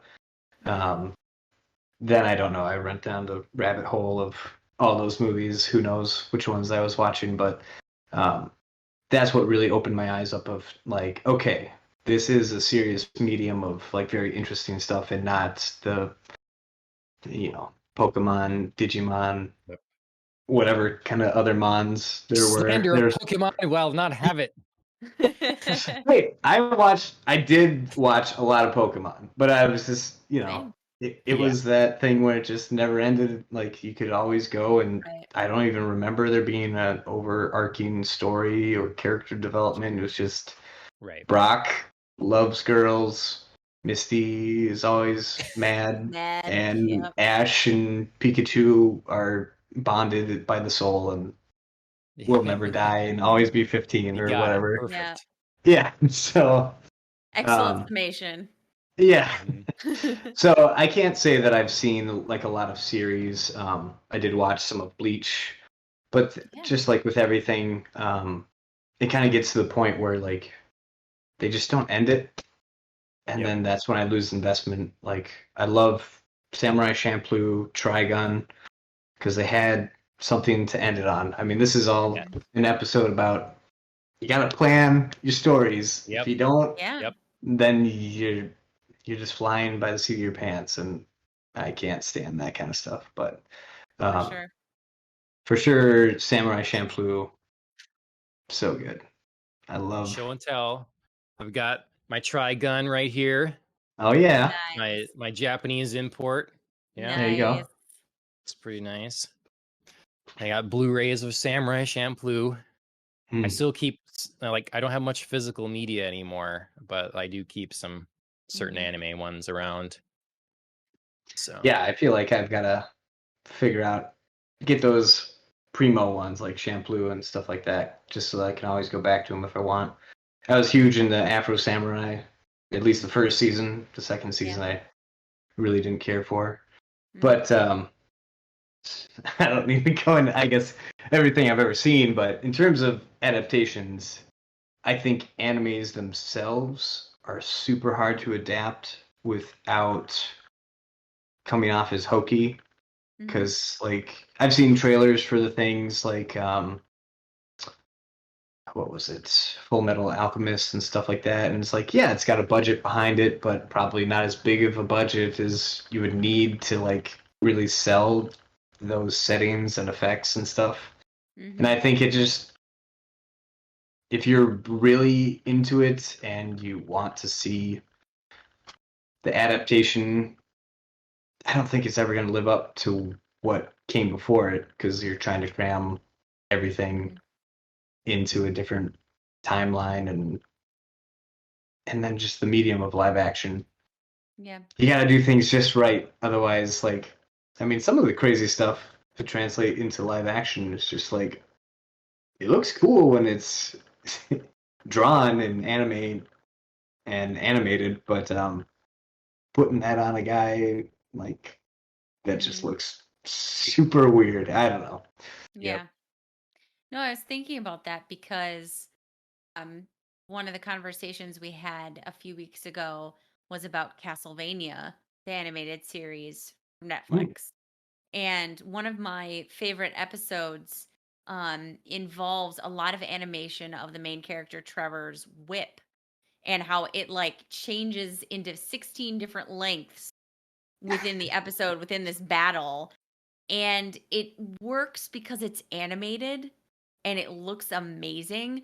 But if it was live action, your brain would just be sitting there telling you, like, that can't do that. Like, you know, there's a certain element of reality that introduces itself then. And you just go, like, that's not believable. That doesn't work. He can't, you know, one time be like swinging from like a 16-foot, you know, whip, and then the next minute it like whips around into like 2 feet at his closest opponent. Like, it doesn't work. Yeah. But then I was thinking about like some of the animated series that have gone like the other way, like the recent Netflix release of Altered Carbon, where they started out live action and then made it animated. And I felt like that was more successful because when you take something that's already grounded in reality and works in like a live action and then you translate it into animated, you're not bound and constricted by that, like, well, we have to make it believable, we have to make it look cool in like this live action format. Like, no, like we already have proven we can do that here. Now let's turn it into an animated series and just like go nuts. Like, let's just, you know, have fun with it. So, And so that's I the get it. beauty of Like, animation. yeah. Mm-hmm. You can do that, Yeah. and it feels right in the setting. Yeah. And that was, you know, and with Altered Carbon, that's obviously like an additional story. It's kind of like what they did with the Animatrix with the Matrix, you know, adding content. But yeah, I think the industry, and I think it's sad with I don't know, at least there's a subset somewhere within Disney, I guess, executives or something that for a company built on animation seems to have forgot the benefits of animation. I know we've talked about this before, Andrea, but like sometimes people just always, there's in this mindset like, well, we're going to adapt this to live action because live action's the best version. Because of course, live action is the best. You know, we're going to throw the most money at it's whatever, you know. And I just like inherently don't agree with that. You know, it's I've seen breakdowns. I haven't watched the movie myself, but of like Lion King in live action. And then you do a side by side of Lion King in live action and Lion King original animated. And they have like colorful backgrounds and like the animals have expressive faces in the animation and things that they can sell that they can't in live action because it doesn't fit the reality they need to sell now. So you're losing a lot of like animation has an ability to sell feeling, like through sheer visual, like Mm-hmm. I don't know, like what the word I'm looking for is, that live action can't. Like Yeah. some of the anime we've watched, the things they throw at you and the way that it's like takes you through a ride, and it's like not mattering what's real or whatever. It feels right to you. And I think animation is special, and if people that are making this don't understand that, it's gonna suffer. If they just make it like it would be any other medium, they're not getting it. I remember in college, and I'll wrap my say up here. They When we were animating a ball, there, like, it blew my mind with just a little bit. It's like the ball must over squish.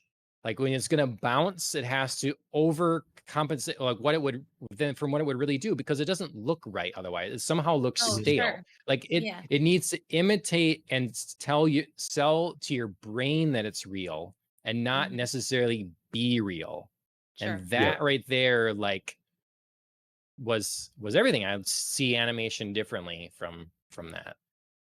Yeah, definitely.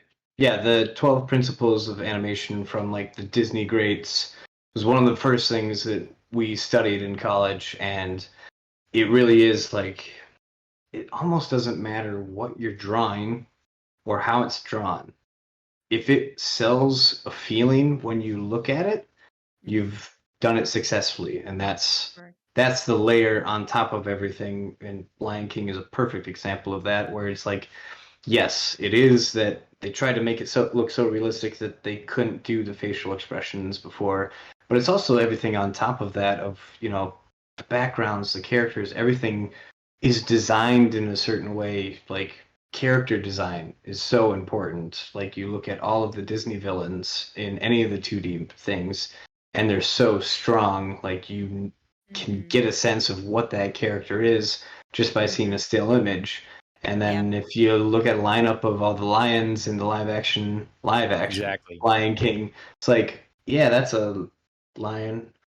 There, that's the good one. That's the bad one. Yeah. I have no idea. Yeah. Yeah. So it's something that is so important that Mhm. like is the number one thing when doing animation that really gets lost because people don't understand why that was successful in the first place. Right. Yep. All right. Well, Awesome. sounds like we agree with the top answer, which is Yep. none. It should Yeah. not live action. And I looked Agree. at the poll, and it wasn't just like none was the answer that won. It was like it crushed all the other answers. Yep. Like it was Yeah. overwhelming that people were like, please don't, no, no. Yeah. Well, do you remember, Dustin, in Samurai Champloo, the episode where they I forget, they're having a fire somewhere and everybody starts getting high, like they're not sure what's happening and they're Yeah. hallucinating? Like that kind of thing is amazing. And I feel like it's like the stepping stone for what uh um uh Shinichiro Watanabe would do later in like Space Dandy and stuff, and like getting really out there with things. But Hmm. yeah, I feel like you can't possibly do that and sell that kind of ride in live action. You Yeah. could try it in some other way, but Mhm. why? Why? Yeah, exactly. You either have to make something work with the content that you're trying to turn into live action, and it needs to be its own thing and be great in that format. Otherwise, then you're just trying to recreate something, but then it won't ever live up to the original one because the animation was what it needed. So then it's Mhm. like, what are you trying to accomplish here? You're Right. either just trying to remake the same thing, which is pointless, which I think happened once where a guy did a shot for shot remake of Psycho, or maybe not Psycho. It was one of Hitchcock films, and he Mm. literally like just did an updated version where he matched all the shots, and everyone's like, "Why did you make this movie? What Yeah. the hell is the HD point of remaster. this? Yeah, basically. Um, and then, but then if you go the opposite way and you're trying to make it your own, then you're already like, you're kind of working against the material that you're trying to port over. So you really have to have a strong vision that works to go that one direction. But then if you're trying to be anywhere in between, you're destined to fail. Mm-hmm. Well, I don't have a good segue here, but we wanted to get in some gaming stuff. All right, so we've talked for a couple hours on movies and television and anime and stuff. Well, we got some gaming things. Dustin tells me he's a self-professed Naughty Dog expert. Oh So, yeah, I did say that, didn't I? um, so just wanted to get we can spend as much or as little time as we go through as we want, but I want to see how long you've been gaming. Like, are there some big critical points in your gaming history, consoles or games that have like kind of really made the difference or got you into gaming? Yeah. Well, my first ever thing that I got was me and my cousin both like we're like a month away from each other, so basically every Christmas and birthday they would just buy us the same gift. And one year we got the original Game Boy, and it was the coolest thing ever, and we didn't Nice. socialize or do anything. We just ran into the corner and played that little black and white screen, and it was the coolest thing ever. And then many years down the line, my parents wouldn't get me any of the gaming consoles like Sega or the Nintendo or whatever. And my cousin finally got an N64. And so I had to stage a protest because he got one and I didn't. I do believe Walking out. I was picketing. Yeah, I think it was Yeah. something along of like N64.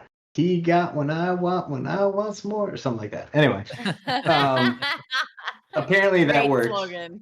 Yeah, so the next Christmas I surprisingly got an N64, with of course like the staples from Rare when they were in their prime of Perfect Dark and Conker's Bad Fur Day and stuff like that, which was amazing. Um, and then I don't know how much you want to hear about my lineage, but GameCube, then I saved up enough money to buy an Xbox.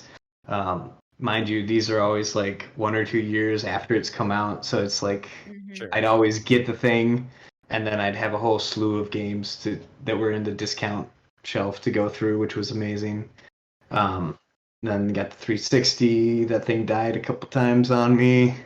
Yep. And then I saw Uncharted, and I was like, that looks amazing. But I didn't buy it like right away, so it was like 3 years after the PS3 had come out, and I was like, all right, let's do this. And I got it, picked up Uncharted, and The Last of Us, because I had been playing The Last of Us previously on my friend's PlayStation. And I just played the crap out of those games. Nice. 1 and 2, and then Last of Us, and that was just like, who are these people? Like, this studio is amazing. I started researching the studio and seeing kind of like their workflow and how they were very open to everybody being able to like give their ideas. So like concept artists would, openly accept ideas from other people when and work it into their stuff to see like what once filtered came out the end. It wasn't, this is the creative director's vision and everybody has to listen and do exactly what I want. Like, it seemed like a real team that was passionate creating these awesome pieces of art, and that was one of the first games that I would say like broke that ceiling of not just being the fun thing to smash buttons on and pass time. It was like it made me think about more and enjoy more beyond just sitting there and playing it. Mhm. And ever since then, I mean, Naughty Dog has had hit after hit in my eyes. Like, I know that some are more well received than others. But each time that they've done it, like they've put all of their effort into it, and what you get out of it is just a mix of great gaming mechanics, and then stories and characters on top of that. Like they're pushing the limits on that stuff too. It's amazing. And I guess I don't know if I mentioned, but I ended up going into some game design and stuff for what I do at work. And so that part always, like seeing the behind the scenes and what they're doing to make it, is almost just as exciting to me as actually playing it. So Sure. that's always been a big passion of mine. Well, I was going to get into we were going to talk some Uncharted, and you brought it up here and everything, but I think probably save more of that for another day, because some of the this particular story I feel like would be a little retreading some territory potentially when we just kind of talked about adaptations. Sure. But I will ask, what is your favorite Uncharted game then? Mm. Ooh, number 2 for me by far. Okay. It just It's hit a good all the pick. right notes for me. Like it was really long. I mean, that's not why it was great, but I just felt like the characters and the twisting, turning, and then like at the end, all of a sudden they throw in. I won't spoil anything, but like Sure. the crazy stuff, and I've always enjoyed. Yeah. They have the elements of supernatural in there, and I thought that Yep. was super well done. Yep. I agree with you. Number 2 is the best, though I have, it's tough for me to say. It's not easy for me to say far and away, because there's some feelings that 3 gave me, like that really gives you that I'm the Indiana Jones action hero moments, like boarding Hmm. the plane, riding on the back of a Jeep and boarding the plane, and like the whole sequence is just like enthralling. Yeah. So I like remember certain moments there, and then I really like Lost Legacy. I didn't like Nadine in 4 at all, and I thought the Hmm. Lost Legacy was a little redemptive for her.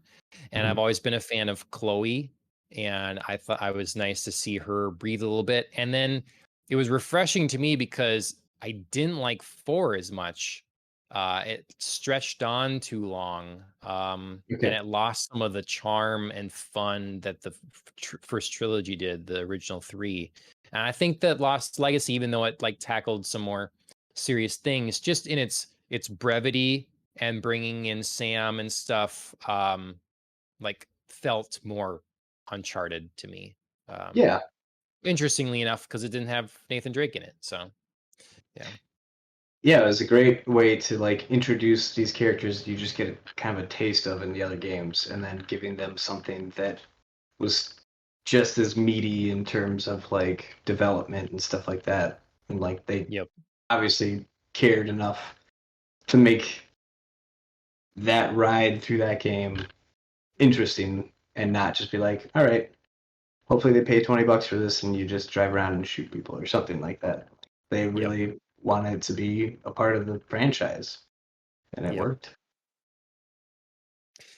So Andrea, is your game after Resident Evil Village going to be Far Cry 6? It definitely could be based on this recent gameplay reveal slash a little bit of a trailer. It was exciting. It was fun. Um, like the storyline looks incredible, and who doesn't love Giancarlo Esposito? Oh So yeah. I love that they as they were talking about in this recent gameplay reveal that we got, that they were talking a lot about how like he was the model for this character from the get-go. And they were just like Mm, convinced like this is the guy and we have to build this whole character around him. And the I think second best Moth, that's just like excellent call. or a third maybe, I guess. I don't know. Okay. Yeah, I mean, have either of you played any Far Cry games? I haven't. No. My friend let me play number 3, I believe was like when it really caught on again. But I never finished it because there was at some point I was getting chased and shot at, and I flew off of a cliff, and then there was an autosave when I was midair, and I Oh, didn't save no. anything before, and so it's just like an endless loop of me Oh dying, trying to like figure out how to no! get out of It's it. I'm like an like, omen. I think I'm Oh done with man. this. So, Yeah. Yeah, but that's terrible when a glitch like that ends Yes. your run. but what Yeah. I played, it was good, and it seems Okay. like the 4 and 5 kind of just kept on adding little bits here and there. But from Mhm. what I saw from 6, it kind of seems like they're kind of shaking it up to make it a little bit more interesting. So I haven't been excited to try out the other ones, but this one kind of seems like I might. Yeah. Yeah. Yeah, the I've visuals are absolutely stunning. Like, I mean, I know that Far Cry is known for like building beautiful open world games, Mhm. but just the visuals that we got uh in this like little sneak peek were just absolutely breathtaking to me. Yeah, I heard a little Yeah, bit of agreed. criticism because we're in this like transitional phase between past gen and next gen, and like, Mhm. these games are going to be on past gen yet, and the the critique seemed to be that the environments looked quite amazing. The character models looked like they were straight from last gen yet, like that had Yeah. not gotten the, and so we're still in that phase where we're getting things and it seems like that phase should be a topic for another day. It seems like the phase or time period where cross-gen stuff is sort of extending. It's sort of broadening Mhm. from what it used to be. So Mhm. um but yeah, I've never played Far Cry, but I have to say this setup and having uh, a moth in there is cool. And yeah, just I think that a game needs to not just be fun to me. It does have to sell me usually in like Yeah. its vibe or its feeling or its setting or whatever. And Mhm. this one has me more interested than I have been recently. um Alan calls out, sounds like Alan's the Far Cry expert here. He says Far Cry Primal as well. Like, I think, was Primal the Oh yeah. one that was like retro looking? um Alan, let me Mm, know if that's the that case. I was was looking. the caveman one. I think it was Oh, in association with the Crudes or something Blood like that. Dragon. Blood Dragon. That's what I was thinking of. Okay. Yeah, I was thinking of Blood Dragon. Yeah. Okay. So yeah, well, we'll see. You guys let me know if you jump into that world. Um I want to talk about, this is like the big thing I want to talk about. So if anyone wants to talk about something else after this, but I want to make sure we get this in. Absolutely. One of my favorite games is Horizon Zero Dawn. Mhm. Um, Came out for the PS4 soon to be 5 years ago. It Man. unfortunately came out very close to when Breath of the Wild did. It got a Mhm. lot of comparisons to Breath of the Wild, and I had trouble like going back and forth between the two and like picking at the time, and it was whatever. And it seems like the sequel may end up having the same issues, releasing around Breath of the Wild 2, which would be Oh. unfortunate, but Hmm. we shall see.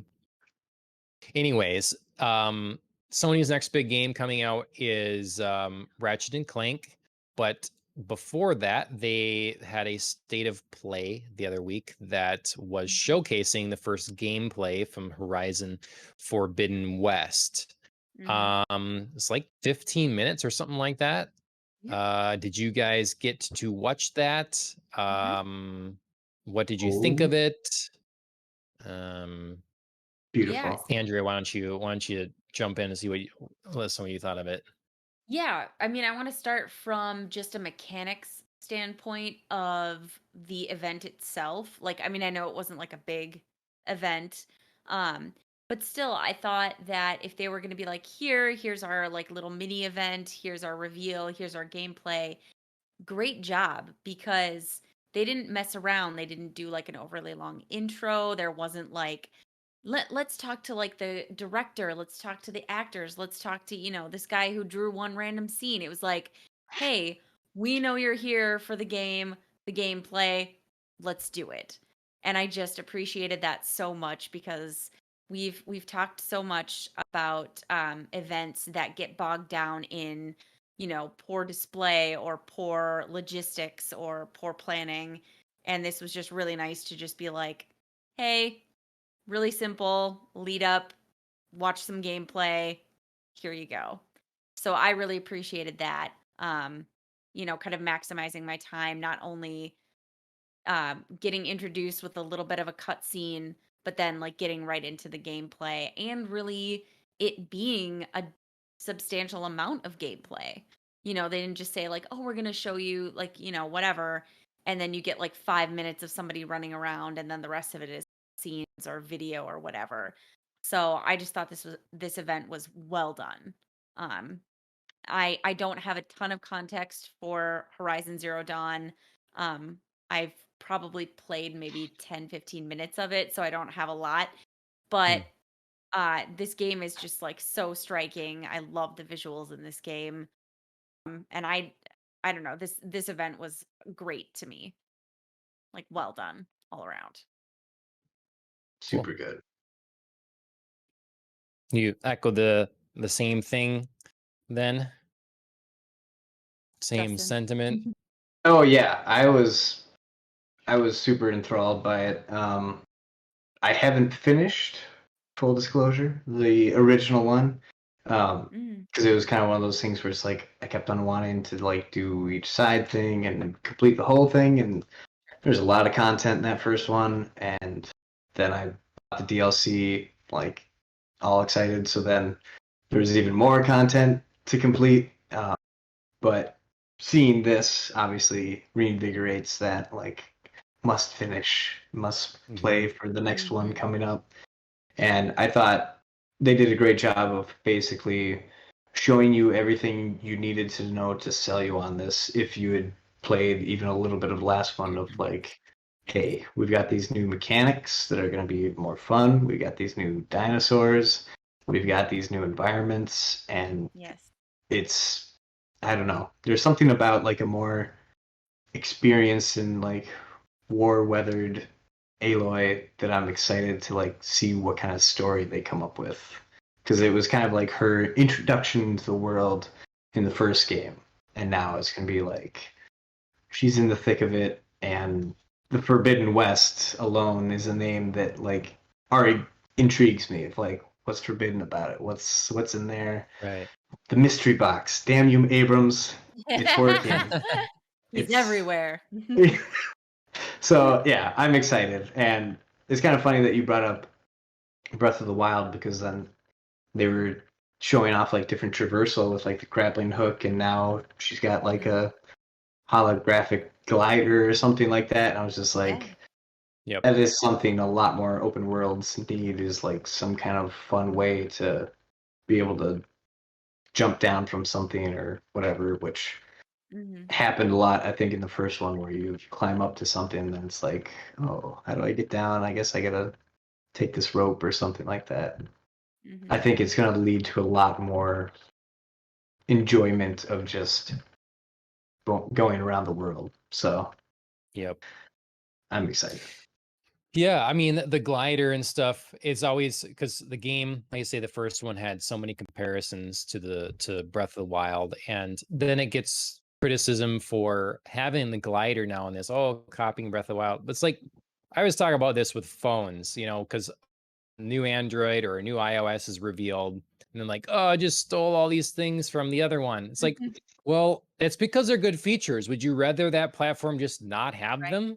Like, Yeah. I mean, this is, when Breath of the Wild did what they did in a lot of ways, a lot of games are going to take those things because they changed what we expect from an open world game in many ways. and some of those mechanics. So it's to the detriment of other games to not take those. I mean, Right. games in every medium learns from the previous entries, so it's Yeah. just the way it's going to be. It's like, okay, you would have preferred it to be like they had the choice and they decided to go with the less fun version just because they're afraid that you call them out on it. Yep. Right. What are you really asking for here? Right. Yep. So I won't I'm gonna get my like negative out of the way. Sure. And I won't get into like the giant controversy that's unfortunately been around this game now or whatever, if you're in the Twitter sphere of it and stuff. Gosh. But both Ashley and I did notice right away, like, did they change Aloy's character model? She looks Yeah. weird and not like whatever. I would like answers. Whatever's gonna happen here in this, I would like to know what's going on, because her face doesn't fit her body. In some of these, just it's kind of like when you take a picture of yourself, you don't share the ones that like you look weird. You just like, because you look weird. So it seemed weird to me to showcase your brand new game and then have these kind of odd shots that Mhm. make Aloy look weird. Whatever, we'll see what happens. But it didn't take away from my excitement of the event, because the first game, again, it's in my top 5. It's often considered my favorite game ever, despite its flaws. And this showcase like basically addressed all my issues. Like Mhm. every issue, common complaint about the first game. So traversal, not knowing where to climb up. It's always like the Skyrim jump up jaggy walls, kind of like haphazardly trying to get somewhere. And then you get to the top and you realize, oh, that was the path I was supposed to take to get up here. That would have been nice. Yeah. So being able to use your focus to highlight points where you can climb, much better solution. I love that. Having the grapple hook, having the glider, and then human combat was always like a kind of a bore. The idea is that the combat was focused around taking down these machines, and then what didn't really change for people. And so they made sure to show off kind of a mini little boss fight, taking on a Yes. Yeah. person that has different abilities, and you have like a finisher move.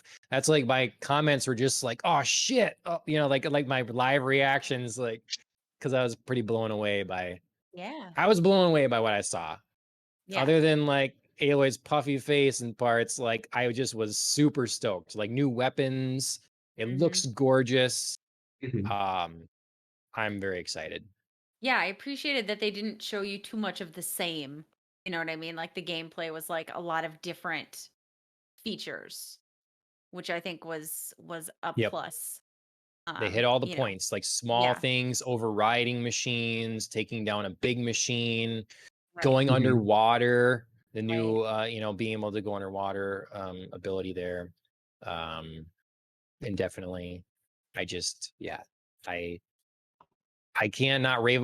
There's just some content that connects, and the idea of this post-apocalyptic world where humanity's started in this kind of way or whatever, and I won't give away like big spoilers, but just that's the like setup.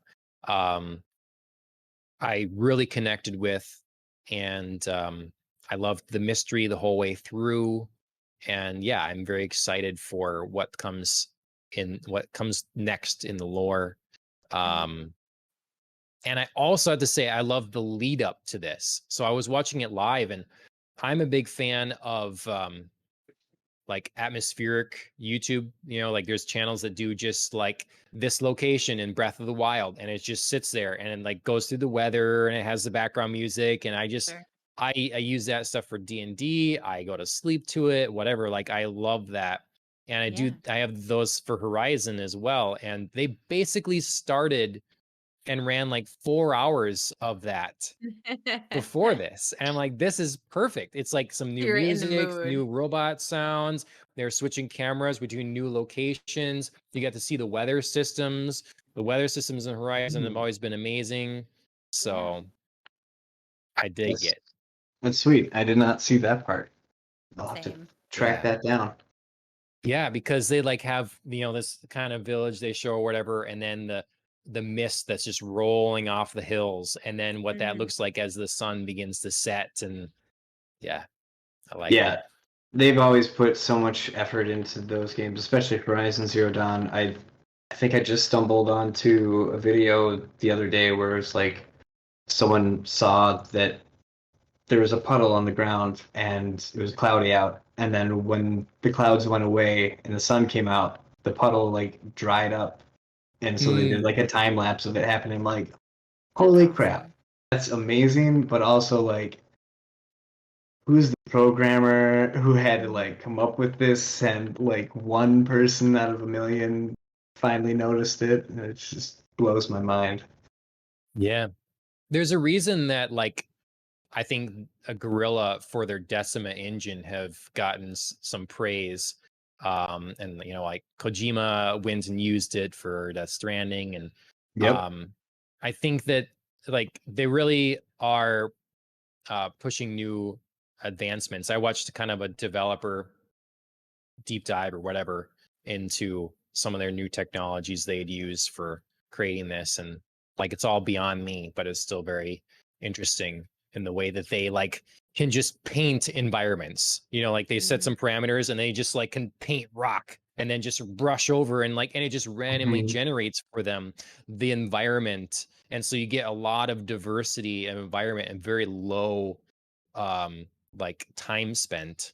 So I just, like Yeah, seeing they're that. super clever with the tools that they put together to make sure that, like, if they put in all that time up front, then they can spend time not on like making sure that these logs are all where they need to be. They can make sure that all the other pieces are working, which worked perfectly for them. Yeah. Okay. Well, Alan, what's our show runtime sitting at? It's up there. Are we our longest show yet? I don't know. Yeah, I know we keep track of the longest show. I think, what was it, 240 before for our longest or something? It's getting whatever. We'll have to break out some clips. But I know our Star Wars one was in the running for one of our okay. longest shows, Yeah. unsurprisingly. Yep, makes sense. Yep. All right. Well, it was really good having you here, Dustin. Bring a different perspective to Star Wars from my normal toxicity and and Having the in right answer terms of about video how to games as watch well. Star Wars. Oh my gosh, I'm never gonna hear the end of it now. Andrea That's called me right. before this, and we agreed on it to make sure. Money was exchanged. Yeah. Yep. Yeah. No, we bartered. So. I gave him some moonshine. Oh yeah. Yep. It's the only payment I take. That's right. So thanks for coming on. We hope to have you back. Well, we will have him Hope back. you had a good time. Oh yeah. Yeah. Well, yeah, for sure. For sure, one more. Yeah, absolutely. Yes. Yeah, I can't wait. Yeah. Anyways, that's been episode 62 of Popcast on the Rocks. You should follow us here on Twitch if you're watching live, or on YouTube, Twitter, Facebook, any of those places. Like, subscribe, share it out, all that kind of thing. I'd like to thank Killing the Flower for our theme song. Their content is on Spotify, Instagram, and YouTube. Give them a follow. And then I often play video games with my brother-in-law, Lucas333. That's Lucas with a K on Twitch. We've been playing some Warzone for some reason recently. I'm not a COD player, but so if you want to come watch me suck, you can do that. So otherwise, it's been a good show. And until next week, thanks for joining me, guys. Yeah. All right. Well, thank you for having me. It's been great. Absolutely. been fun to have you, and cheers, everybody. Cheers, cheers.